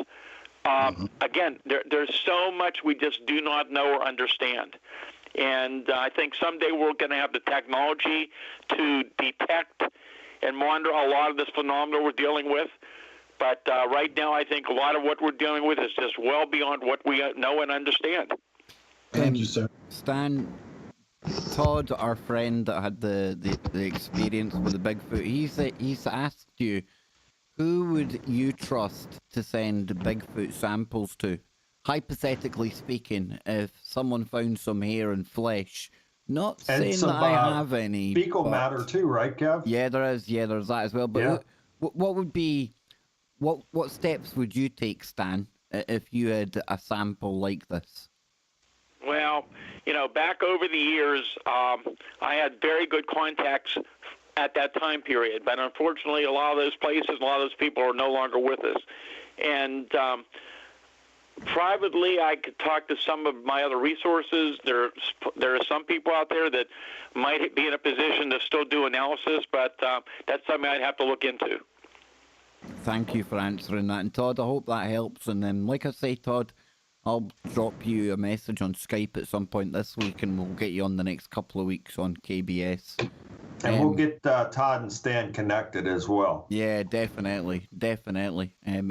So, any last questions, Travis? Well, there was just one, and this is just a very, very elementary question that I should have asked early on, Stan, and that is, you'd mentioned that you have several casts of Bigfoot prints that you've accumulated over the years. So I had two questions about that. One, what would you say the average size of a Bigfoot is based on these casts? And the second is, have you noticed any type of abnormalities or deformities in the foot, i.e. extra toes or appendages? Okay, long story, long question. And, see, I should have saved this for the first one. well, first of all, if you look at my Silent Invasion book, which is that book that covers in great detail about a lot of the massive UFO Bigfoot wave of 1973, where some of those very strange cases occurred, they're covered in great detail, and you'll see a picture in there. And it was the case that really began my venture into that massive wave in 1973. And that was on July 31st. I got the call a week later, August 7th, from a relative of a person who lived in a wooded area, only actually several miles from where I live. And they told me, you need to go talk to this guy. Something very odd happened to him. He was a fellow that got up early for work. He lived in the country. It was a warm night. He was in the bathroom shaving early, as he always did. Began to smell this funny, rotten odor. Turned around, looked in the window, and here's these two glowing red eyes staring at him 8 feet off the ground. And anyhow, he got very upset over it and actually ended up in the hospital. I went out to interview him a week later when he got home. Found out that several boys a few weeks before were taking a shortcut to the local mall through the woods out there. There was commotion in the woods. They thought it was a deer. Started throwing some rocks and stones in to scare the deer, but instead this 7 to 8 foot tall hairy creature comes out of the woods, and they see it going up behind the house. I was able to interview some of those fellas and got permission to look around up on the property, and some of the boys followed me up. And we're walking around up there. The ground conditions were not very good. And I'm about ready to leave when I happen to look down. Here's the strangest footprint I'd ever seen. It was 13 inches long, 8 inches wide, and three-toed, clearly three-toed. I got on the radio, called one of my helpers. He came out. We took photographs, measurements, and made a cast. And while we're out in the field, we get a radio call that one of our investigators north of Pittsburgh that morning was investigating an incident where somebody was looking in a structure 9 feet off the ground. Police found large footprints up there, and that was the beginning of this massive UFO Bigfoot wave, which we didn't have time to even talk about tonight. And anyhow, over the years, a lot of people in the Bigfoot field may not even be aware of this. Others don't want to talk about it. But even around the country, the Pacific Northwest, Oregon, Washington, other states, for years and years, they're finding not only your typical five-toed footprints like we have here in Pennsylvania, but they also have three-toed tracks and four-toed tracks showing up. Well, it's just like what all these creature reports we're getting, the thunderbirds, the giant birds, the out-of-place black panthers, other weird cryptids we didn't even talk about tonight, the winged entities like your Mothman reports, which are still going on here in Pennsylvania and other areas on and off we hear. Well, Stan, don't you worry. When I said any last questions, that might have came across the wrong way, because I'm certainly not in any rush to get out of here, that's for sure. Well, anyhow, there are all these different creature reports. It's impossible for so many type of creatures to exist as we know it. Yet you have so many credible people from not only Pennsylvania, all across the country and around the world, who are continuing to report these cases. They're giving me great detail, especially in Pennsylvania, of what they're experiencing. They're seeing something. You cannot eliminate these reports. So there's got to be another explanation, which is behind our understanding right now. But the only thing that makes any sense is that we're dealing with something that, again, is, lack of a better term, is interdimensional. These things, under certain conditions, they come into our physical reality. People see them. At times they leave physical evidence, and then they're gone. And on that note, I need to go get a drink of water, and I'll be right back. No problem, Stan, no problem. I'm glad he's away to get a drink of water. That means I can fire another question at him, at least. But, Bill, I mean, you've been working, or you've known Stan for many years. I think... Yeah. Again, we've said it a couple of times tonight, but I don't think it can be stressed enough, probably, how lucky we are as a crew here and as an audience to hear somebody like Stan with all that experience, He come on, Stan. One of the foremost. Yeah, go ahead, Travis. I'm sorry. No, that's what I was going to say. I mean, he's one of the foremost. I mean, that man has been on so many TV specials, Discovery, History. I mean, he is a wealth of knowledge when it comes to UFOs and cryptids. Yeah, I agree. He's a true expert in the field. He, Lon Strickler, Linda Godfrey, and Nick Redfern are probably by far what I would consider the four leading experts in those areas. I'd agree with you. Yep, definitely agree with you.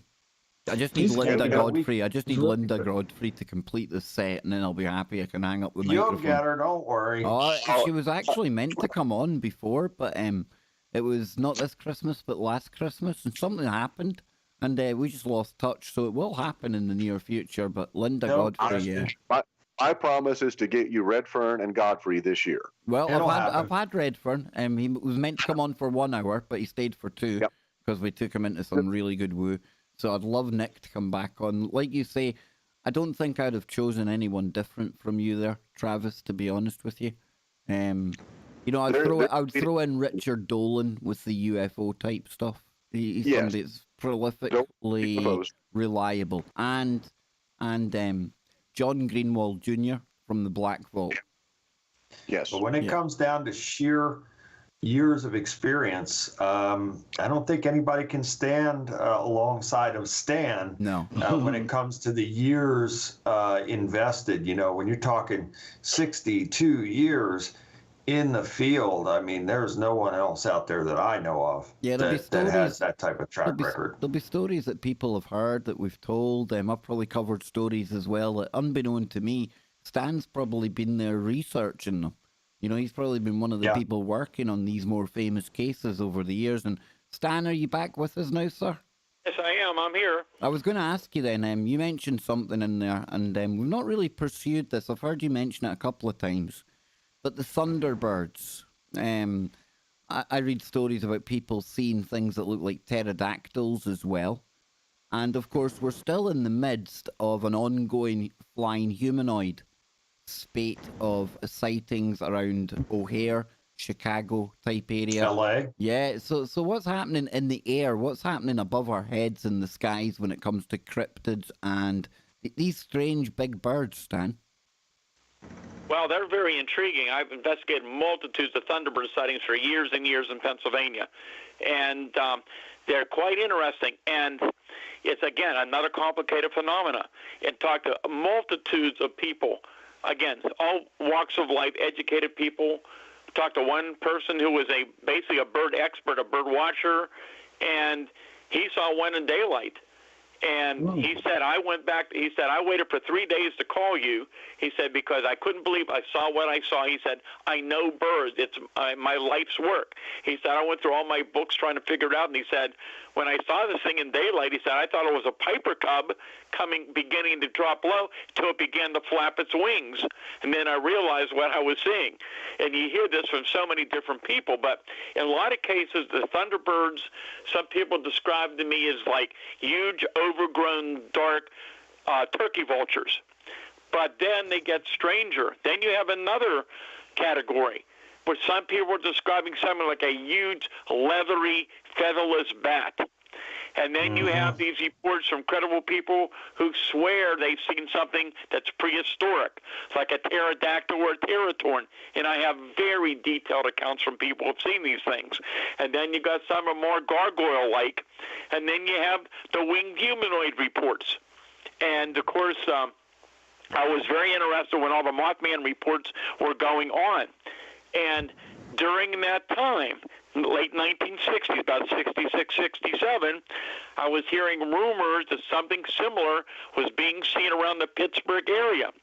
But I could never track them down. But many years later, I did find out, yes, there was an incident that was kept quiet for a long time by the local authorities. And I'm working on my 4th book right now, and hopefully it'll be out in the next few months. I got backed up a little here with all the virus situation and things going on around here. But I'll have an account in there of a very interesting account that there may have been a Mothman-type incident in the Pittsburgh area before the incidents in West Virginia. Interesting. And in 2011, I believe it was, up in Butler County, which is north of Pittsburgh, which has had a lot of history of all kind of phenomena up there. I've been investigating back in the 60s. There was a lot of UFO cases and humanoid reports and many Bigfoot reports and other anomalies up there ever since. But in 2011, and I got to know this witness very, very well, very professional, and he was riding, late that night, he was riding on a rural road between Chicor and East Brady. And as he's riding down the road, he sees something to the right in the field ahead of him. He thought it was a deer, so he slows down. He has his high beams on. And suddenly this thing that was hunched down rises up from the ground, And when I interviewed him, he said, I've heard people talk about Bigfoot, and he said, this thing was not a Bigfoot. He said, this thing's at least 8 foot tall. But he said it's covered with smooth leather-like skin, either a dark tan or a light brown color. And he got a real good look at this thing from, I think it was the left side only, as I remember. He could see the head. He said it kind of was shaped like an aerodynamic helmet. The face was flat. The eyes were not clearly well-defined. The ears were observed on the left side, were long and flat and came up backwards like a flap. The arms were muscular and a little longer than that of a human. The hands had claws. The one thing that really stood out was his extremely muscular legs that stated that they did not move like that of a human. They looked like they were bent backwards, which I've heard in some other cases, whether they're cryptids. And he said what appeared to be wings on its back were tucked into its body with the wingtips extending toward the side of the head. But interestingly, it took 3 big steps into the woods. Within a few days, Dan Hagman of the local research group of their BORU had several other reports from other people seeing the same exact thing. And some of the reports were really interesting. I have a lot of these cases in my last book, Astonishing Encounters, Pennsylvania's Unknown Creatures, but and I will tell you, I'll tell you a little bit about the one sighting. It happened in March of 2011. There were 2 witnesses up near Reimersburg, PA, near an ice cream stand, and they said this thing was about 35 feet away from them. About 9 feet tall, dark brown skin, long arms and broad shoulders, a pointed head, flat forehead, pointed ears, and what appeared to be wings on its back. Body was extremely muscular. There were 4 finger-like claws on its hand. The eyes were squinted but swept upwards in the corner. As the creature turned, the whole body would turn. The movement of the arms were not normal. The mouth was like a slit. The wings looked like see-through mesh, resembled wings on a bat. The claws were black as coal, and the witness stated, this thing was straight from hell. Wow. Travis, how does that sit with your experience with the Mothman? Because to me, it sounds very similar description there. It's very similar. There were a couple of distinct comments that Stan made that echo Linda Scarberry's report to the police, and then to Jeff Walmsley, and then to myself and our film crew. And that is the body was described as muscular, muscular arms, muscular legs. The color, he mentioned a brown color. She mentioned an ashen color.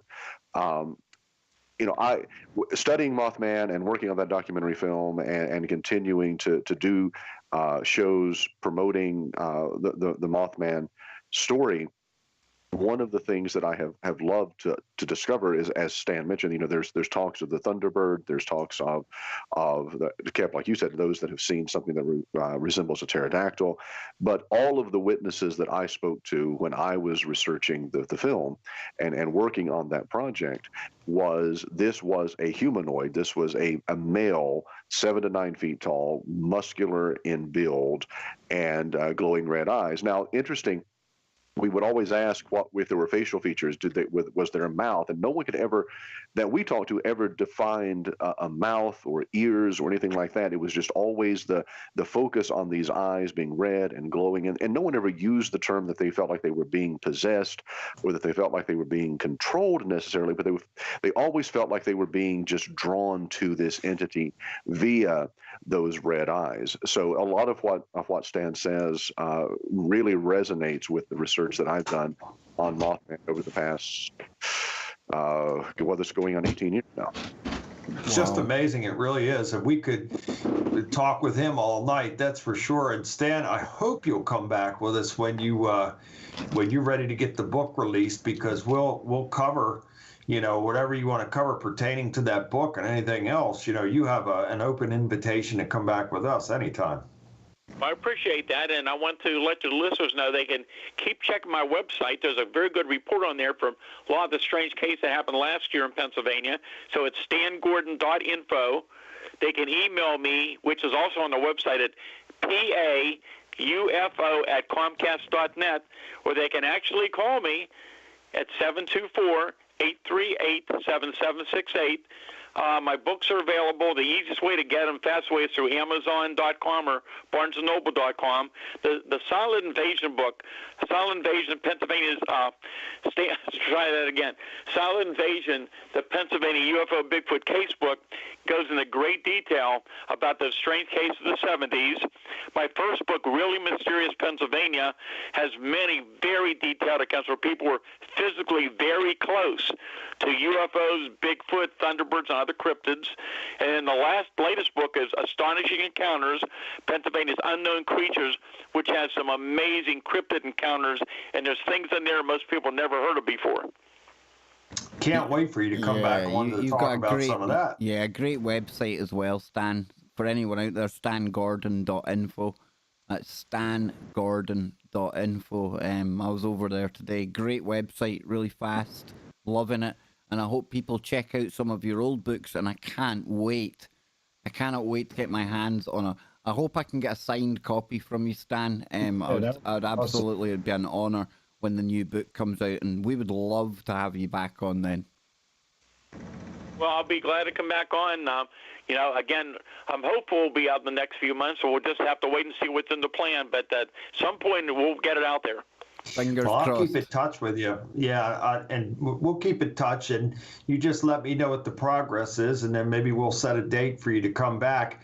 And in the meantime, we'll get you connected with Todd Smith, and maybe something, some solid investigative stuff can materialize out of that. But I can assure you, he's a top-notch guy, Stan. Very credible. Him and Trevor both good guys. So this will be somebody that is bringing credible information to you. And maybe we can have us on together. That'd be interesting to do a show like that. I think that would be great, and maybe that could be the next time you come back. We'll have the three of you back like that to discuss that case. What do you think, Kev? Yeah, I think that sounds brilliant. What do you think, Travis, Derek? Sound good? I love it. Great idea. Absolutely. Awesome show. Yeah, this has been great. So, Stan, listen, thank you for your time again, and thank you for everything that you've done over the years for trying to get to the bottom of some of the topics that we love to get into here. Without a real researcher like yourself, a proper investigator, some of the stories that we just we've heard and forgotten over the years would never even have come to light if it wasn't for people like you. So I hope people can go and show some support over at your website, and look forward to speaking to you again really, really soon. Much respect from us all here on Warrior Mode, Stan. Thank you so much. Thank you, sir. Thanks so much, fellas, for having me on. It was nice talking to everybody tonight. Oh, God bless you and your family, Stan. And we'll make sure that you get a copy of this new book that I got coming out, because I made honorable mention of you in that book, Stranger Than Fiction 2. Well, that's wonderful. I appreciate that, and I'll let people know you got your book out. Fantastic. Thank you, Stan. We look forward to the next time. See you later, You Stan. too. Bye-bye. Good evening, everybody. Take care, Stan. There we go. Now, don't panic, folks. I just didn't want, although Stan gave out his own phone number, I didn't want it flashing up on the screen there. But what a great guy. I tell you, wow. Derek, we could have talked for hours with him. Oh, you could do a 24-hour marathon with that guy. But Derek, you looked as excited as I was the first time Stan was on. I mean, come on, man. You can't beat a wealth of experience like that, right? You can't. I mean, we could have just kept going on like you guys are saying. I still had questions to ask. I was going to just close it with him and just ask him, do people just recognize him on the streets? I mean, people probably recognize him. People like that. It's almost like, do you just introduce yourself as that being your forte, or do you just introduce yourself as who you are, and people just kind of either treat you normal, or they say, hey, you're Stan Gordon, or they might not know, and you might not tell them either. So that was something that I wanted to ask him, how he presents himself. But it's I get it all the time, Derek. I get it all the time. They're that Kev Baker monster guy. They're the Nessie guy, Nobody ever wanted to become the Nessie guy, Travis, right? I didn't purposely want to become the monster, You're the dude. Loch Ness monster guy. I know you. See? You're the woo man. That's you it. deal Woo. woo, and you are certified Certified, Yes, he yeah. is. certified on the CERN stuff, Or and you gotta certifiably insane. One of the two. get you some shade so that you can hang with me and Derek, because you guys you're bringing down the cool quota. Dude, no, well, listen, I'm Pick it gonna up. really spoil it for you because in 2013 when I went down to Bilderberg, we had the first year Bilderberg put on like a public protest for the masses. We should have seen something coming the minute they'd done that, right? But on the second day there, one of the local constabulary, as we're walking through the field, and I can remember it as plainly today as I did then. I was kind of trying to live stream at the time, 2013. It was patchy, the best of times, right? But this cop comes up to me and he says, "Kev, love what you're doing. Keep up the good work on the show and that." Wow. Totally flabbergasted. But the That's reason something. I'm like, Nice. oh, what did you say? He's like, "Sorry, wee man, but it's the glasses. They make you really recognizable." And at the time when I done YouTube, because I was still a bit kind of self-conscious and shy then, I used to hide behind the glasses. I'd have the sunglasses on in the middle of the night. It was ridiculous. So, guys, I was way ahead of your curve. You're just catching me up. We're So just catching up soon, to you. you'll all have your glasses and your warrior mode shirts on, and Oh, I can't wait. I can't wait. I'm getting with Jessica about it now. Like, she's talking about she's got some and she's already got hers. And thank So, her for she is doing a lot of great promotion. I truly appreciate it. Jessica Tackett, Amy Green also really helping to promote everything. Well, And Derek, Jessica's in the thank chat. you. I've seen Jessica in the chat. That's a name I recognize.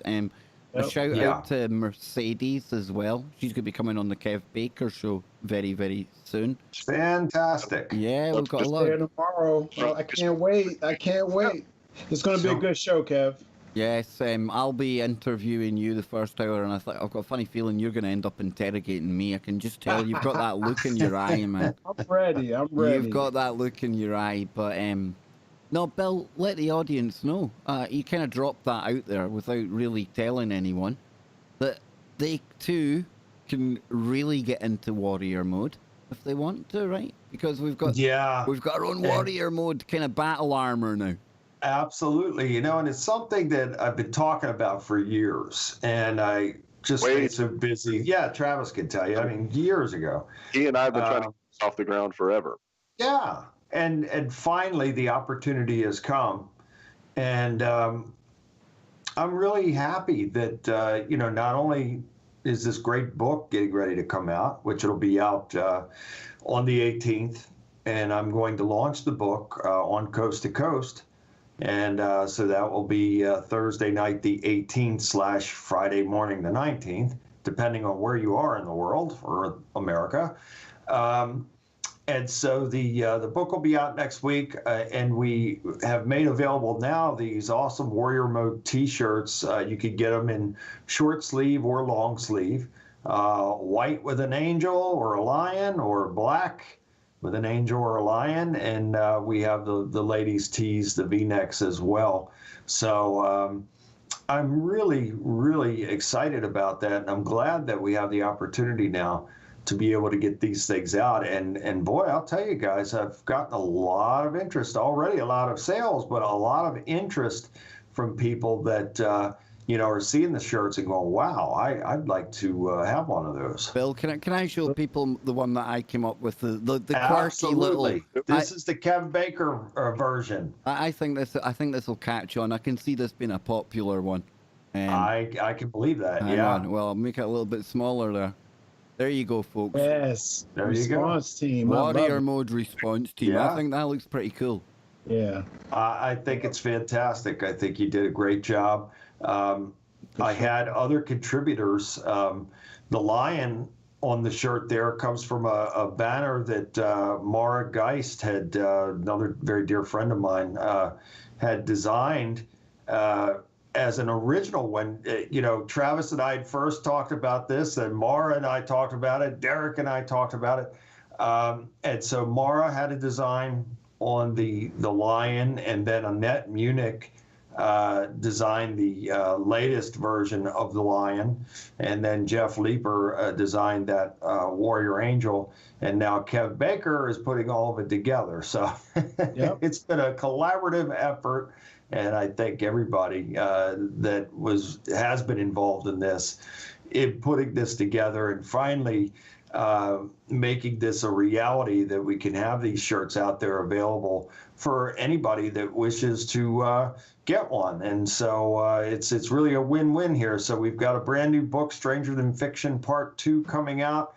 And we can talk about that on the show next week a little bit. We'll have Lon Strickler back with us next week. Oh, and, is Lon on next week? Yeah, Lon is, I'm looking at the cat. Yep, Lon is back with us next week. Lon, he comes onto my YouTube live streams some days. I go into his.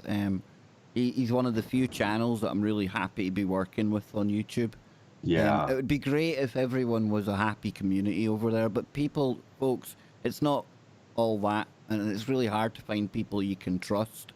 That's why I'm very hesitant about really working with too many people. But these guys here, and I tell you what, Lon Strickler as well, he hasn't got any agenda. He just wants to get you the woo.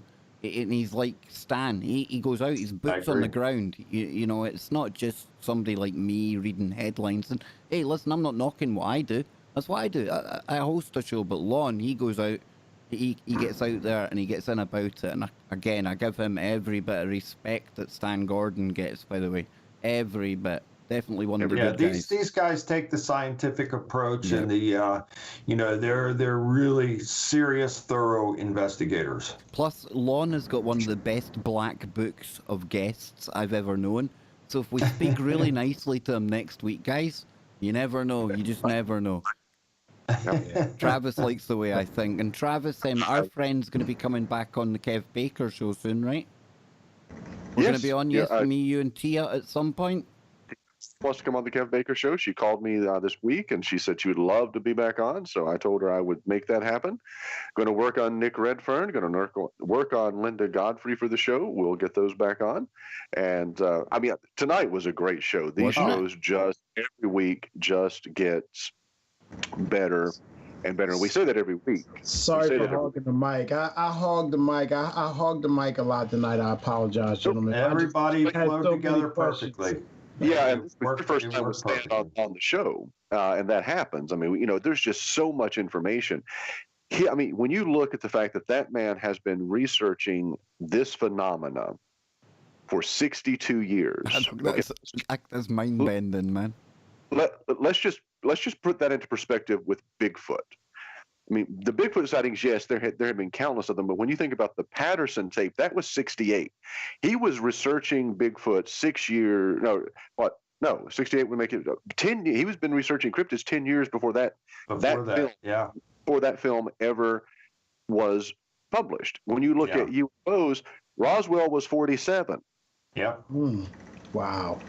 Years ago. Yeah, no, it was 1947. Oh, 1947. Yeah. Okay. Yeah.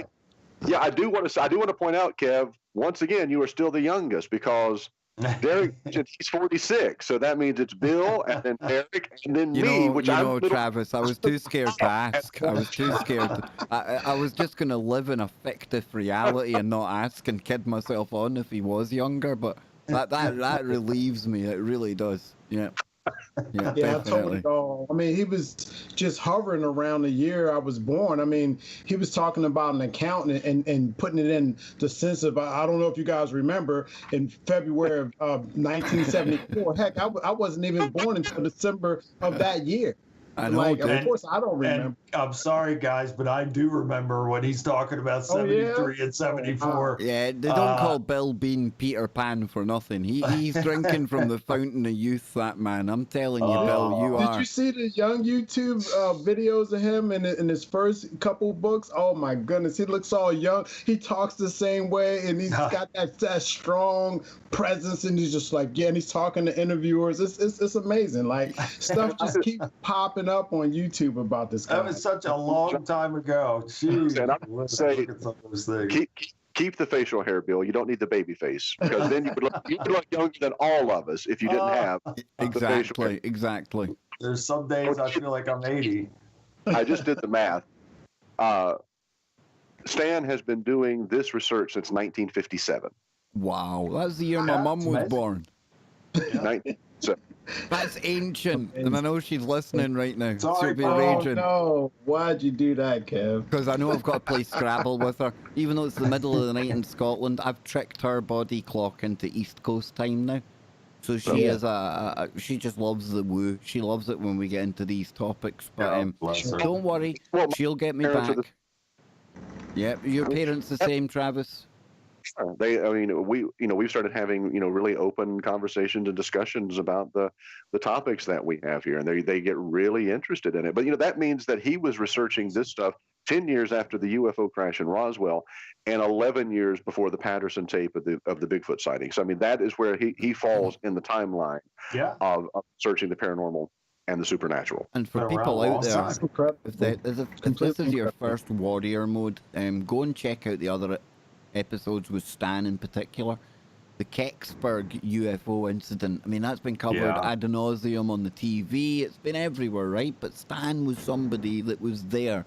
He lived it. He was boots on the ground, I'm still trying to finish the Mothman with Travis Short. I started it, but I didn't get a chance to finish it. That's a good one too. Yeah, absolutely. Yeah. You guys know that guy, Travis? Yeah, he's a bit of a cool dude. Him, he loves himself a bit, but And I'm only joking, Mr. and Mrs. Travis. Short, Mr. and Mrs. Short called me the other day. One of them did, and I tried to call back, and I missed him. I left him a message, and again, we might as well say hi to Pearl right now and Mr. and Mrs. Short. Love and God bless you guys, and thank you for being a part of this. And Mr. and Mrs. Short, I will try and place another call to you this coming week. I'm sorry that I missed your call, Bill, a few days ago. I think it's time for you to unravel your long scroll. Oh boy, Kev. The endless scroll of names. I think it's actually, if we're not careful, we might have all 144,000 for the tribulation on there one week. We very well may. We're getting close, brother. We're getting close. It's a roll call. Yeah, this list is ever growing, and so many people are in need, and that's okay. Like I say every week, I don't care how many people request prayer. We're going to add you to this list. I don't care how long the list is. We're going to get you prayed for, and as a matter of fact, as the show was starting tonight, I received a text message from my good friend Carmen Reed. We're going to have her on the show at some point too. Her story is haunting in Connecticut, and she asked for prayer, and we're going to add her to the list. Is that a famous story, Bill? Is that a famous story? Yes. I know that name. Yeah, that was the story that they made the movie. Haunting in what's Connecticut. the name of the? Is it Haunting in Connecticut, Travis? Was that the name of the movie? Because now Ed and Lorraine Warren were actually involved in the early stages of that investigation. And John Zaffis, yeah. Yes. The movie, which actually is, if you guys haven't seen, it's actually a really solid horror film. They took a lot of liberties with the original story, as Hollywood often does. But Virginia Madsen stars in that. It's actually a really, really interesting story. But I actually, honestly, Bill, did not know that you and Carmen were friends. I have followed her story and read it and watched it. So I'm anxious to hear her on the show. We've made some appearances together, and she has actually had me brought into cases in Tennessee and other places to where there was some heavy duty. We'll have to get into that another time. But yeah, Carmen and I have been friends for a long time, and she has brought me into some cases where families needed exorcisms. And boy, oh boy, that'll be something interesting for us to talk about another time. But we will get her on the show here in the future. Awesome, Bill. I think it's probably time for you to take us through our list, and I'm sorry for interrupting you there, but that name, it rung a bell. Yeah. Oh yeah. There was again, Travis could tell you what year the movie came out. I don't remember. Maybe I want to say 2012, 2013, somewhere in there.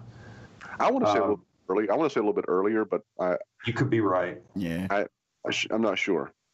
I never saw it. I know what it is. I certainly know her. I know her story, but I've never seen the movie. But yeah, probably Travis is probably right. It may have been, who knows, 2010, something like that. So let's get to this ever-growing list here. And Kev, we always start it with you, and we certainly pray that God brings you a complete healing miracle for the COPD and anything, whatever issues, lung related or whatever it is. We pray that God will bring you a complete and total healing miracle. Thank and you, we will brother. continue to pray that every week. We also, Travis sent me a note about the state of Kentucky or some areas in Kentucky. Now, we had the ice here in Maryland yesterday. And quite an ice storm. I went out, my vehicles, they had icicles. I mean, just both vehicles covered in ice and icicles hanging off the wheel wells and all that stuff. We pray for Kentucky now, and in the area where Travis is at. We pray that God will take that ice out of there and bring the temperatures up a little bit. We pray for the safety of everybody there, because I don't care how skilled a driver you are, if you have four-wheel drive or whatever, that means nothing. When you're dealing with that type of ice, you are literally at the mercy of the elements there. So what is the, Travis, are they saying it's going to be over with by tomorrow, or? We are actually in the path of a winter storm. They're saying we could get anywhere from 4 to 12 inches of ice and snow between now and Tuesday. Yeah. Right now, what I'm seeing, they've shut down I-75. Which is a major thoroughfare from Lexington, Kentucky to Knoxville. They've shut down US 80, which runs east to west in the state of Kentucky. Friend of mine, I was just noticing his news post on Facebook. Within 45 minutes, the Laurel County Police Department has responded to 7 multiple collision accidents already in our area. Apparently everything is just a solid sheet of ice right now. Yeah, there's no defense against that. Prayer is our only defense against something like that. So we certainly do pray for all of you, Travis, and everybody in that area that's being affected by this. And we certainly pray that God will get that garbage out of there and everybody is safe. And moving forward, we pray for Melinda and Bob and Jen, Bev Harvey, who is my cousin John Harvey's wife. She's having some issues. And she may be facing some surgery, so we pray for a healing miracle for her. We're praying for Inga. We pray for a complete healing miracle for her, for Jeff Leeper. And Travis will go ahead and pray for Rachel again. We'll continue to keep her in prayer. And Peter and Donna, dear friends of mine in Boston, I pray for them, and I also want to thank them because they... And I want to thank everybody out there for your wonderful donations. I don't ask anything from anybody, but there are some people out there that do make donations, and I truly appreciate it. I absolutely do. From the bottom of my heart, I appreciate your kindness, and may God bless you many times over for your Christ-like kindness.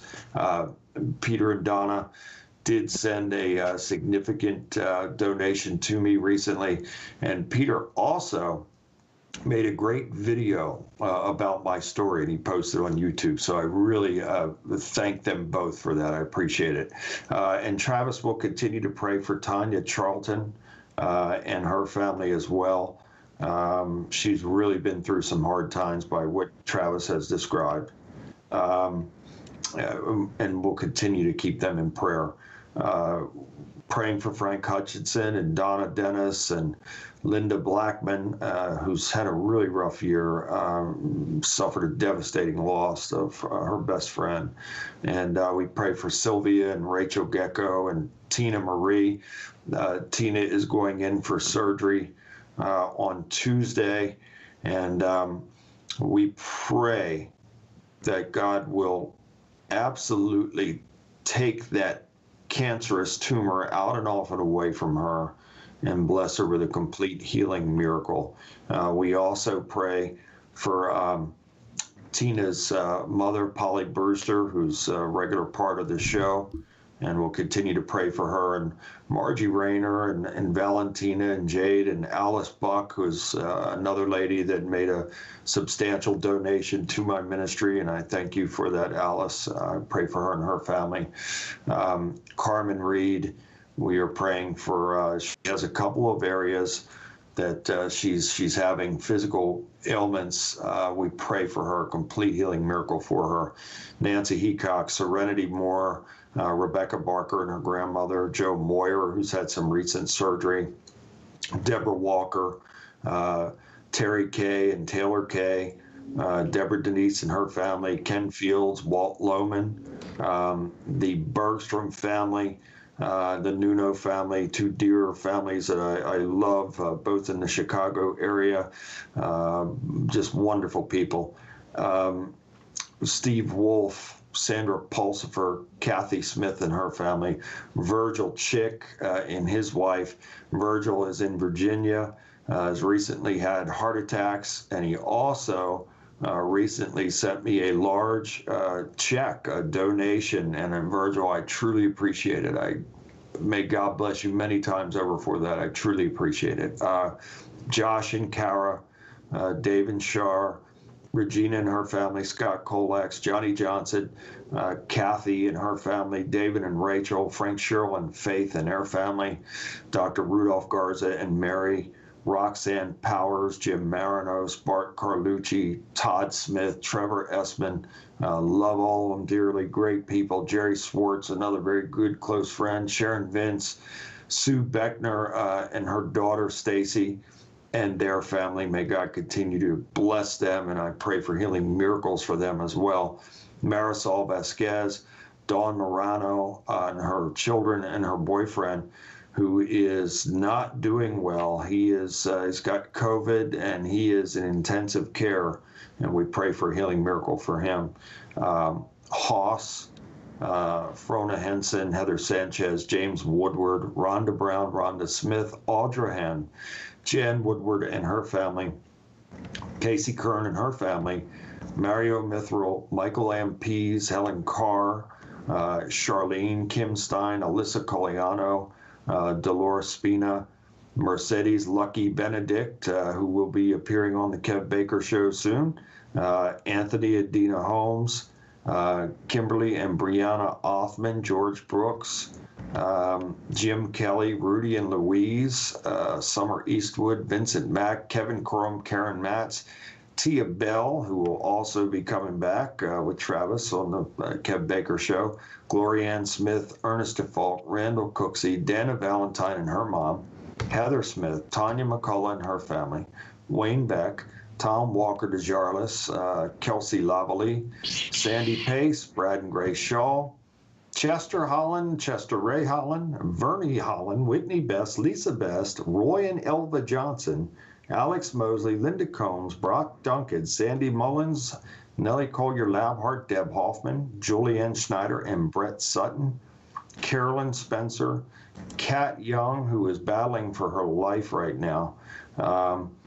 Kat Young is a close friend of Carmen Reed, and she, along with Carmen, brought me into several cases in the Tennessee area, and certainly praying for a healing miracle for Kat, and God bless her and her family. And I pray that we'll hear some good news about her.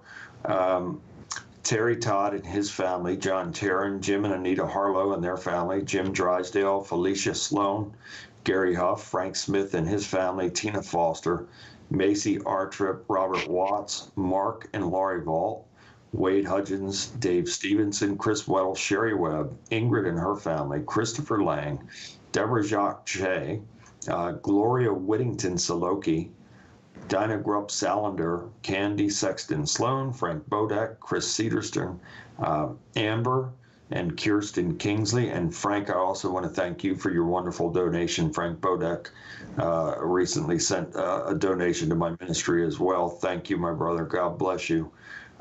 Lee Brown and her family, Alex Hearn, Miranda, Mark and Paula Anstein, Paula Gillen and her children, Kathy Higgins, Dana Emanuel, Dawn Marie Bernakis, Mary Dowling, Pamela Maggard, Rob McConnell and his family, Della and family, William Dennis, Ginger Gutierrez, Larry, Jose Velez and his mom, Linda Combs, Julie Zaffas Marin, Gary Blyer, Melissa Lambert, Rebecca Roxbury Jordan, Larry Franklin, Lisa Marie and her family, Melanie Flemister, Kenneth Lee, Matt and Carrie McBride and their children, Tom Martin and his family, Kelly Bajuk, Melody Braun Merson, Cheryl Rundles and her family, Christopher Lang, Danelle Keeler, Chris Sparrow, Larry Franklin, Darlene Gatton, Randall Napier, Sharon Herod Alista, Anthony and Dina Holmes, Maria C., Janice Hurd, Beth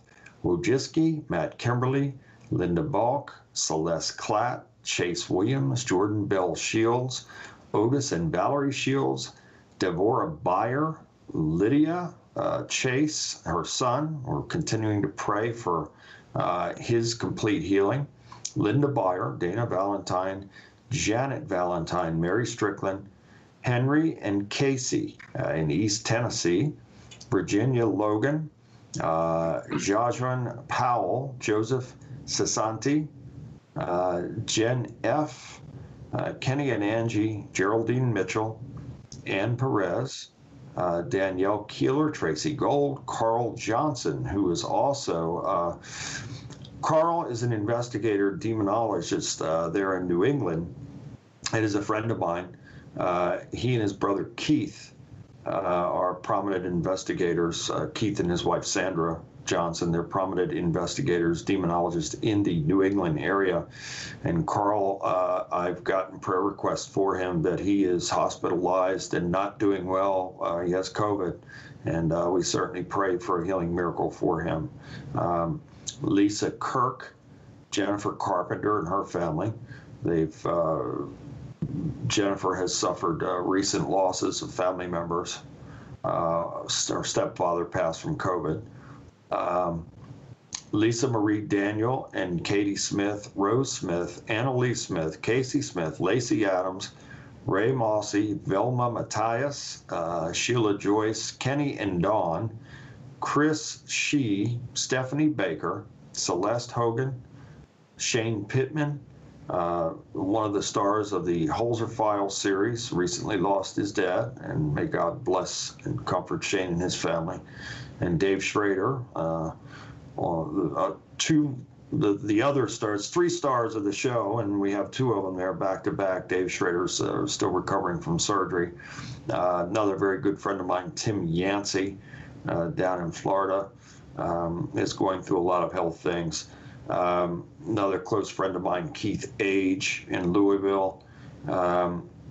Keith, he and I were supposed to have a session today for a song we're working on, but he's very ill, so we pray for a healing miracle for him.